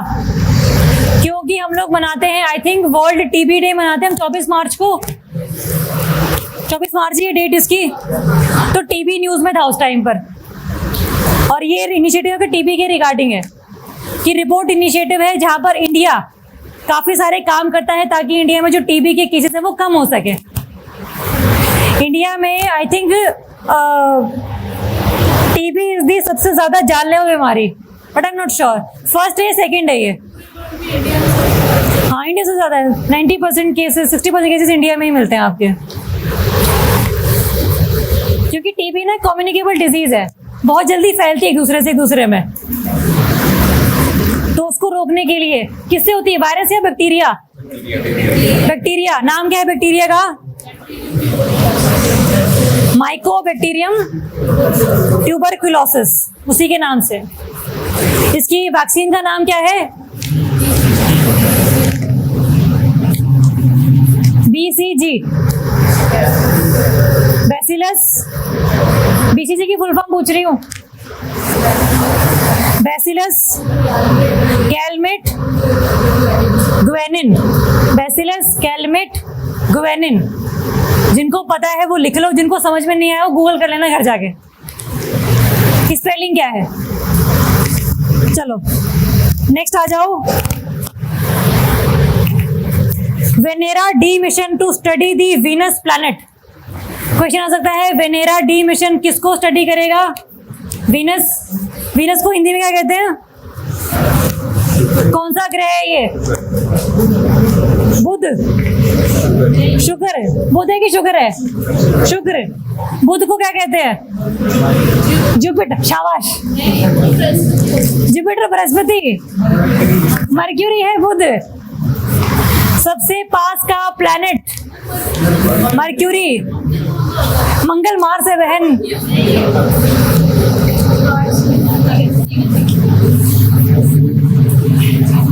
वैसे हार्टेक मत दो तुम मुझे, आ जाओ। अच्छा, किसने लॉन्च किया है बेसिकली ये? ऑप्शन देखो जरा, नासा, रॉसकॉस्मोस, इसरो या ESA? B Roscosmos.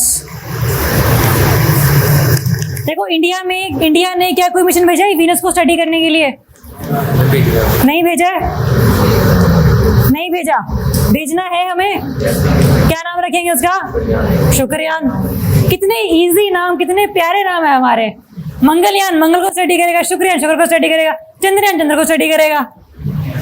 इनको देखो, कहीं इनका होप निकलता है, कहीं इनका वेनेरा है, कहीं इनका कुछ है। बट ये रशिया के द्वारा है, ये भी लॉन्च किया नहीं गया है, बट इसको लॉन्च करेगा रशिया। रशिया कह रहा है कि इसको लॉन्च करने में मुझे किसी की भी हेल्प की जरूरत नहीं है, मैं अकेला काफी हूँ, मैं झुंड में नहीं चलता है। शेख चिली है ये, सच में नहीं चलता ये, फैन है रशिया के। हाँ, ऑप्शन आपका B, Russia is the answer. 2029 में ये भेजेगा रशिया शुक्र को स्टडी करने के लिए।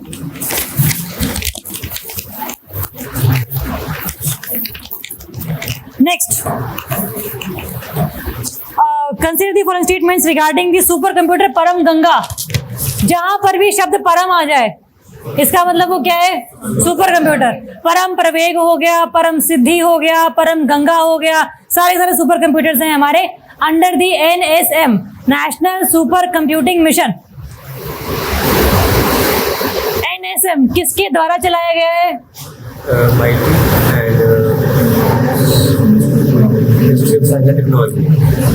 Department of science and technology, ministry of science and technology and METI, ministry of electronics and information technology. इन दोनों की कोलैबोरेशन है ये। इसके तहत हम लोग क्या करेंगे? 75 कंप्यूटर बनाएंगे। DST, department of science and technology and METI, ministry of information and ministry of E से क्या है यार? Electronics and information technology.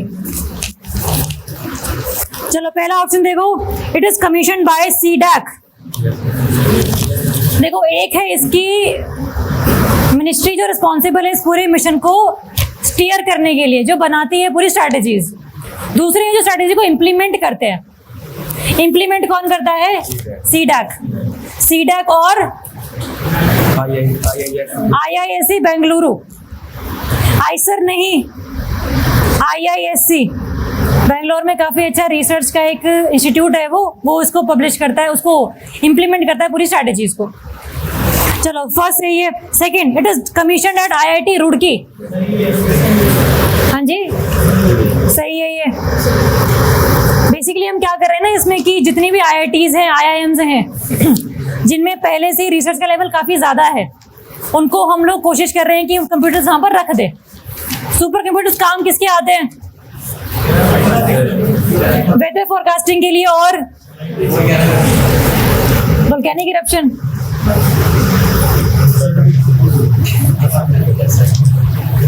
Research के लिए साइक्लोन, वेदर में आ गया सब कुछ, वेदर फोरकास्टिंग हो गया। हाई कैलकुलेशंस करने के लिए, जो डेटा हर रोज जनरेट हो रहा है उसको कैटेगराइज करने के लिए सुपर कंप्यूटर चाहिए होते हैं, उसके लिए बहुत हाई स्पीड में जो काम करते हैं। बस एक हल्का सा इसमें लिमिटेशन ये है कि सुपर कंप्यूटर्स को चलाने के लिए लाइट बहुत चाहिए होती है, और लाइट बनती है हमारे यहाँ पर कोयले से, और कोयला क्या है हमारा खत्म होने वाला है। तो काफी लोगों ने प्रोटेस्ट किया था कि ये कंप्यूटर ना बनाओ, अदरवाइज पता लगा कि इलेक्ट्रिसिटी हमारी बहुत ज्यादा कंज्यूम हो गई। Same goes for the bitcoins. Bitcoins को माइन करना पड़ता है लैपटॉप पे, कंप्यूटर में, उसके लिए भी we need high amount of electricity.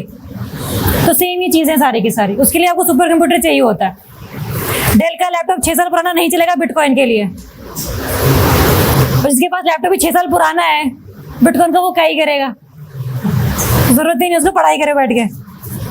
Next आ जाओ, सही बताओ ऑप्शन कौन कौन से हैं? पूछा क्या, करेक्ट पूछा है इसमें, चलो सही है दोनों। नेक्स्ट आ जाओ। हाँ, consider the following statements regarding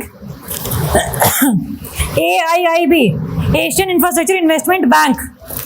एक आपका ADB है, एशियन डेवलपमेंट बैंक, एक है AIIB, दोनों अलग अलग हैं, ध्यान रखेंगे। AIIB को ध्यान में रखेंगे। पहला option, it is headquartered in Beijing. सही है गलत है? सही है। सेकंड, एक बैंक है जो कि बनाया है ब्रिक्स कंट्रीज ने, क्या नाम है उसका? New development bank. NDB, ADB, AIIB तीनों अलग अलग हैं, हेडक्वार्टर्स तीनों के याद रखेंगे हम लोग। इसका है बीजिंग में, ADB का मनीला फिलीपींस, NDB का शंघाई चाइना। सेकेंड ऑप्शन देखो, it is the largest, China is the largest share holder followed by India. इसमें शेयर है basically, China has largest share holder, और इंडिया का उसका बाद नंबर आता है। नेक्स्ट है फिर आपका, देखो जिसके में जितने ज्यादा शेयर्स होंगे उतनी ही उसकी वोटिंग में पावर होगी। ऐसा नहीं होगा कि अगर शेयर है 0.00001% और प्लेटफॉर्म पर आप खड़े कि ये करते हैं आ जाओ, पहले तो थप्पड़ पड़ेंगे, नीचे उतारा जाएगा पहले उसको। तो जितने ज्यादा शेयर्स होंगे उतने ज्यादा उसके पास वोटिंग पावर्स होंगे। NDB में शेयर होल्डर्स हैं, हाँ जी है, हाँ बिल्कुल है। हेंस दी कंक्लूजन, स्टार्ट जहां से किया था खत्म भी वहां पर कर दिया। चलो next, there are more than 100 members now. कितने मेंबर्स हैं ये पता होना चाहिए, कौन कौन मेंबर है ये फर्क नहीं पड़ता। शुरुआत इसने काफी 60s के अराउंड की थी, 60 मेंबर्स के अराउंड की थी, बट अब इसके मेंबर्स 100 से ऊपर जा चुके हैं। अगर ये एशियन है इसका मतलब ये नहीं है कि सिर्फ और सिर्फ एशियन कंट्रीज को ये लोन देता है, it also gives loan to every kind of country. Africa को भी ये देता है, लैटिन अमेरिकन कंट्रीज को भी ये देता है, यूरोपियन कंट्रीज को भी अगर वो मांगे तो दे देता है। ठीक है, तो ऑप्शन बताओ कौन से सही हैं? सारे सही हैं। चलो, स्टार्ट हुए थे 57 मेंबर से, स्टार्टिंग में जब ये बनी थी तो मेंबर थे 57, अब 100 से ऊपर जा चुके। नेक्स्ट आ जाओ,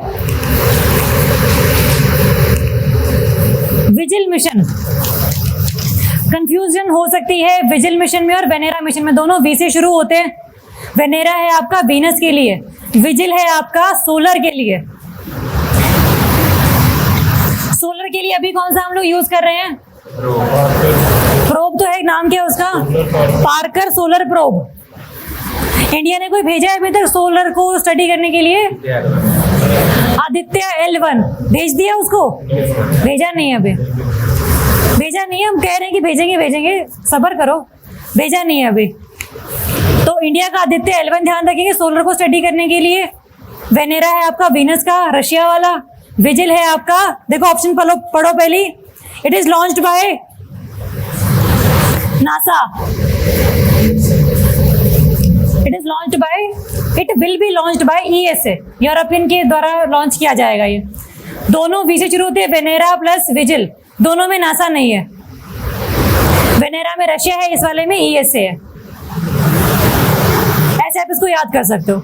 और ये है आपका सोलर को स्टडी करने के लिए सन की जो कोरोना है, corona is the outermost layer of sun, वो इतनी ज्यादा गर्म क्यों है ये पता करने के लिए ये मिशन हम लोग लॉन्च कर रहे हैं। होना क्या चाहिए, जो सन का कोर है वहां पर क्या हो रहा है, न्यूक्लियर फिजन या फ्यूजन, फिजन या फ्यूजन, फ्यूजन हो रहा है, फ्यूजन, हाइड्रोजन बन रहा है, हाइड्रोजन मिल रहा है और क्या बन रहा है, हीलियम बन रहा है। ठीक बात है। तो फ्यूजन रिएक्शन हो रहा है कोर में, जहां पर रिएक्शन होती है वहां पर टेम्परेचर ज्यादा होना चाहिए क्योंकि एनर्जी निकल रही है। जैसे जैसे आप कोर से दूर जाओगे सन की, कोरोना आ जाएगी आउटर मोस्ट लेयर, वहां पर टेम्परेचर कम होना चाहिए कायदे से, बट कम नहीं है। तो ऐसे क्या रीजंस हैं कि कोरोना का temperature is as much as the core of the sun, ज्यादा ही क्यों ना हो, कम नहीं होगा लेकिन उससे। तो ये पता करने के लिए जाएगा विजिल मिशन। पार्कर प्रोब भी इसी के लिए गया है, आदित्य भी इसी के लिए जाएगा। ठीक बात है। चलो, तो पहले तो हो गया गलत, it is launched by ESA। Under this mission 2 spacecrafts will be stationed at the Lagrange's point L1 and L5। अर्थ और सन के बीच में 5 ऐसे पॉइंट्स हैं, L1, L2, L3, L4, L5, जहां पर अर्थ की ग्रेविटी और सन की ग्रेविटी आपस में कंपनसेट कर लेती हैं। मतलब वो स्पेसक्राफ्ट जो स्टेशनरी रहेगा ना, अर्थ उसको खींच रही ना सन उसको खींच रहा है ना। अगर हम इसको ऐसे बनाएं, ये सन है आपका, अर्थ इसके चारों तरफ ऐसे घूम रही है। मान लो कि ये L1 मिशन है, सॉरी L1 पॉइंट है आपका, ये सन अर्थ घूमेगा सन के अराउंड, L1 पॉइंट भी क्या है, ट्रांसफर होता रहेगा। ऐसे ही L1 है, L2 है, L3 है, L4 है, L5 है। ये कहीं पर भी हो सकता है, मैं हाइपोथेटिकली लिख रही हूँ इनको। तो ऐसे 5 जगह हैं सन और अर्थ के सिस्टम के बीच में जहां पर दोनों ग्रेविटीज कंपनसेट हो जाती हैं। इसीलिए उस स्पेसक्राफ्ट को रहने के लिए जगह मिल जाती है और चीजों को ऑब्जर्व करने के लिए उसके पास एक क्राइटेरिया हो जाता है। इनको हम बोलते हैं लैग्रांजेस पॉइंट। आदित्य L1 में जो L1 है वो भी क्या है, लैग्रांजे पॉइंट 1 है। इंडिया वहीं भेज रहा है उसको, तो ये वाला भी वहीं जाएगा। क्लैरिटी है अपने को, कौन रिलीज किसने लॉन्च किया है या करेगा, या फिर इसका मकसद क्या है, क्या इसका पूरा सिनेरियो है, अपने को क्लियर है। ऑप्शन बताओ, आंसर क्या होगा इसका। Only 2।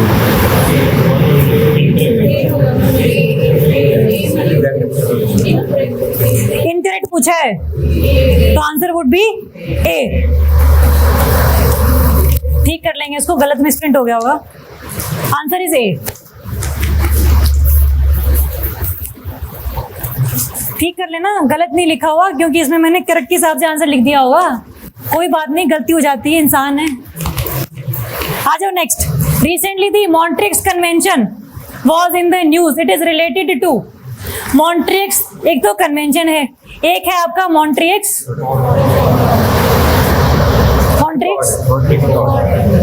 रिकॉर्ड। वो किसके अंडर है आपका, रामसर कन्वेंशन के अंडर है। Ramsar convention is regarding the wetlands, कि आपके देश में जितनी वेटलैंड्स हैं आप सुरक्षित रखिए, हम आपको हेल्प करेंगे। मॉन्ट्रिक्स रिकॉर्ड में वो साइट्स आती हैं जिनका हम लोगों ने ठीक से ध्यान नहीं रखा, और उसको स्पेशली हम लोगों ने उसके अंदर डाला है कैटेगरीज में कि आप इनके ऊपर ध्यान दीजिए। इंडिया में कितनी साइट्स हैं रामसर की जो कि मॉन्ट्रिक्स रिकॉर्ड के अंडर है? 2। कौन कौन सी? मणिपुर में लोकतक लेक एंड एक है आपकी लोकतक लेक मणिपुर वाली, राजस्थान में काली। दूसरी कौन सी है? Keibul Lamjao. Keoladeo national park. Keoladeo national park कौन सी जगह पर है? राजस्थान। लोकतक लेक कहाँ पर है? मणिपुर में है। पहले एक और हुआ करती थी इसके अंदर, चिलिका लेक, जहाँ को कहाँ पर है वो? उड़ीसा में। उसको बाहर निकाल दिया गया because of various efforts that we take. ठीक है, तो मॉन्ट्रिक्स रिकॉर्ड है वो। ये मॉन्ट्रिक्स कन्वेंशन है। ये कन्वेंशन है आपकी टर्की के रिगार्डिंग, कि टर्की के आसपास जो भी ब्लैक सी वाला एरिया है वहां पर कोई भी जो कंट्री की शिप आएगी पहले टर्की से पूछेगी जाके। ठीक है, टर्की को टच करता है ब्लैक सी। देखो आपने ना 3 चीजें ध्यान में रखनी है। एजियन सी लिखो, देखो यहाँ पर आपका पड़ेगा एक Aegean sea, AEGEAN, which is a part of which sea? Mediterranean sea. इसको जोड़ता है एक स्ट्रेट है जो कि इसको जोड़ती है ब्लैक सी से, सी ऑफ मरमरा से, ब्लैक सी से नहीं, सी ऑफ मरमरा से। कौन सी स्ट्रेट जोड़ती है इसको? डार्डनल्स। और सी ऑफ मरमरा को जो चीज ब्लैक सी से जोड़ती है वो क्या है आपकी? Bosphorus straight. ये आपने ऐसे ध्यान में रखना है इसको। पेपर में क्वेश्चन आता है, arrange the following from west to east, Aegean sea, black sea, Bosphorus strait, Dardanelles strait. तो पता होना चाहिए पहले कौन सी है, बाद में कौन सी है। ठीक है, याद रहेगा। होमवर्क लिखो, कंट्रीज टचिंग दी ब्लैक सी। याद करके आएंगे आप कौन कौन सी कंट्रीज टच करती हैं।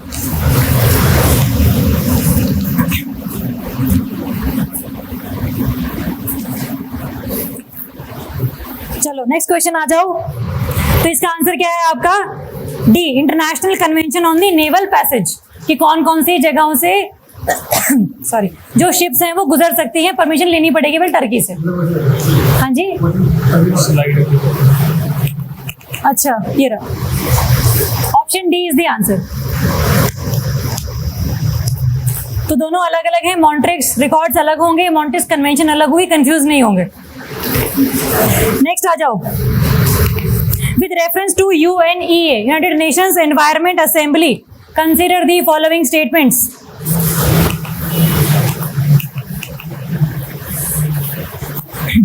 चलो पहला, it was established at the UN conference on the human environment in Stockholm in 1972। False. एक है आपका UNEP, UN एनवायरमेंट प्रोग्राम। दूसरा है UNEA, United Nations environment assembly. UNEP बना था आपका 1972 में, जब स्टॉकहोम अग्रीमेंट हम लोगों ने साइन किया था। ठीक बात है, स्टॉकहोम अग्रीमेंट है ये 1972 में, जहां पर सबसे पहले एनवायरमेंट को बचाने की पहल की गई थी। जो आपका UNEA है, एनवायरमेंट असेंबली वाला, it is the highest decision making body in the UN, जो कि एनवायरमेंट के रिगार्डिंग डिसीजन लेता है। ये बना था 2012 में। 2012 में, 1992 में आपकी रियो समिट हुई थी। 1992 अर्थ समिट, रियो समिट। 2012 में रियो +20 हुई थी। तो रियो +20 में क्या बना था आपका? UNEA। तो दिस स्टेटमेंट इज रॉन्ग और करेक्ट? गलत है। Next, it is the world's highest level decision making body on the environment. True. कब बना था? 2012 में। UNEP बना था 1972 में। हेडक्वार्टर ऑफ UNEP कहां पर है? Nairobi, the capital of Kenya. ठीक है, चलो पूछा क्या आप लोगों से? करेक्ट पूछा है, तो answer would be B, 2 only. ठीक है, चलो हम जब एनवायरमेंट करेंगे ना तो हम करेंगे एक और चीज, आपका ये 1992 वाली समिट, उसमें से काफी क्वेश्चन आते हैं, वो तब करेंगे सारा डिटेल में। चलो नेक्स्ट आ जाओ। विद रेफरेंस टू स्त्री मनोरक्षा प्रोजेक्ट, स्त्री मनोरक्षा प्रोजेक्ट है आपका। बेसिकली इसका क्या महत्व है और ये न्यूज में क्यों था? पहला है द प्रोजेक्ट वुड, पहली बात तो कि ये कौन सी मिनिस्ट्री के अंडर आता है? स्त्री मनोरक्षा है, विमेन एंड चाइल्ड डेवलपमेंट के अंडर आता होगा, सही बात है। दूसरी चीज कि इसका मकसद क्या है, पहली स्टेटमेंट पढ़ो जरा। The project would emphasise on the psycho social wellbeing and aims to improve the mental health of women in India. Manoraksha है, दिमाग की रक्षा करनी है, तो मेंटल हेल्थ की रिगार्डिंग है ये, तो first is right. Second, victims would be given cash incentive of 6,000 annually. जब सी मेरी बात, मतलब पैसे मिले, पैसे क्या करोगे? मेंटल हेल्थ ठीक करो ना पहले, तो पैसे नहीं मिल रहे इसमें। 6,000 रुपए मिलते हैं, किसमें है, कौन सी स्कीम में मिलते हैं?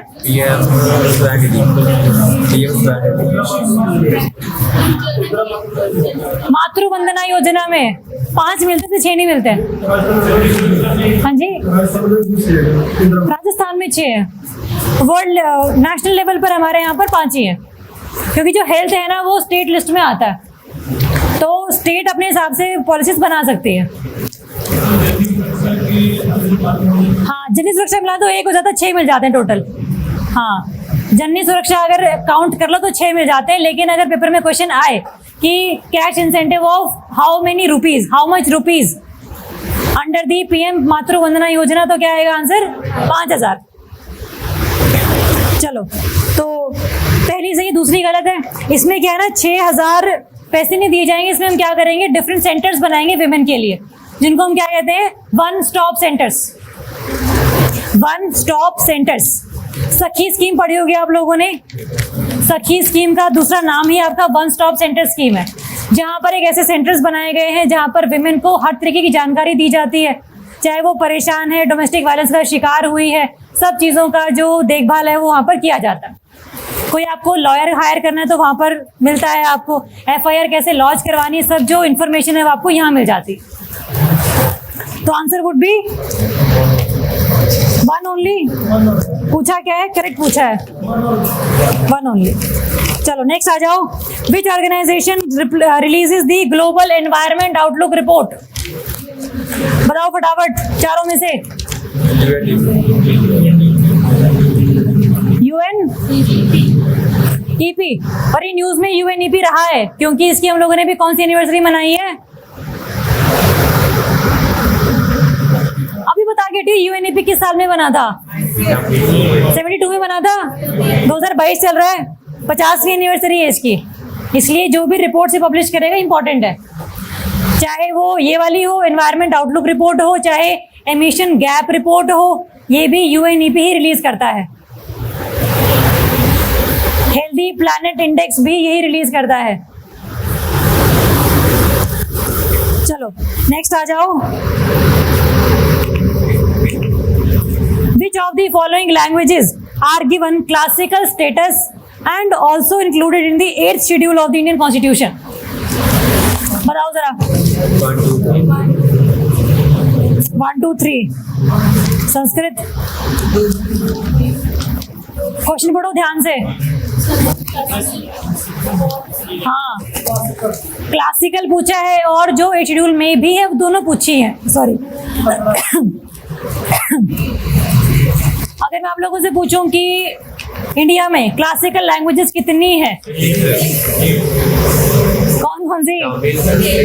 तमिल नहीं,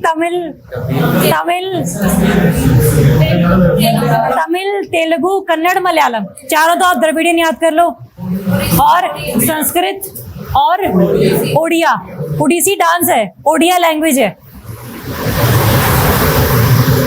Odissi is a dance, it is a classical dance. तो आंसर क्या रहेगा आपका इसमें? 1 2 and 3। क्या डोगरी आती है शेड्यूल में? अमेंडमेंट करके ऐड करी थी, ठीक है, ओके। कौन सी अमेंडमेंट? 92nd अमेंडमेंट के थ्रू की गई थी।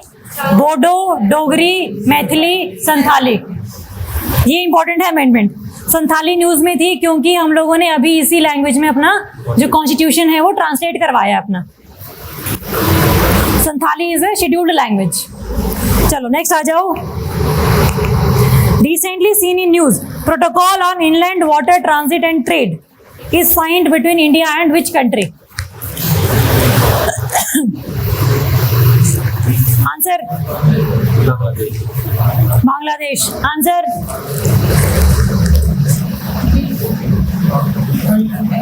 Thailand. तुक्का नहीं मारना। आपका नाम क्या है? पुनीत। यूनिक। तुम्हारा नाम यूनिक है। जहर नाम है कतई। किसी का नाम यूनिक होता है कि इसका नाम ही यूनिक है। Nice nice invention. आंसर बताओ यूनिक। थाईलैंड लग रहा है। और किसी को क्या लग रहा है?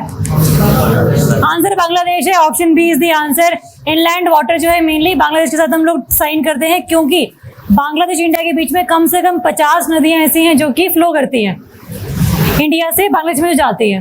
One of the major river is Brahmaputra, मेघना, गंगा, तीस्ता। तो ठीक है, आंसर इज बी। तो और यहाँ पर हमारे खत्म होते हैं 25 एमसीक्यूज जो कि हम लोगों ने मार्च मंथ के करने थे। इसके साथ हमारा जो मार्च मंथ है वो खत्म होता है। 25 हम लोगों ने कल किए थे, 25 हम लोगों ने आज किए। 50 एमसीक्यूज मतलब 50 टॉपिक्स। नेक्स्ट हम करेंगे फेब मंथ। हाँ जी, शेयर कर देंगे, करवा देंगे आज। कौन से शेयर? या टेलीग्राम पे या व्हाट्सएप ग्रुप पे? व्हाट्सएप ग्रुप नहीं, टेलीग्राम पे हो जाएगी। फिर अभी करवा दूंगी मैं जाते ही। कल लेट हो गए थे काफी तो इसलिए शेयर नहीं हो पाई। कल वाली भी करवा दूंगी, आज वाली भी करवा दूंगी। हार्ड कॉपी भी मिलेगी आपको, आज ही मिलेगी। इस वाले की मिल जाएगी। गए हुए हैं फोटो सेट होने के लिए। हाँ करवाएंगे, जरूर कराएंगे।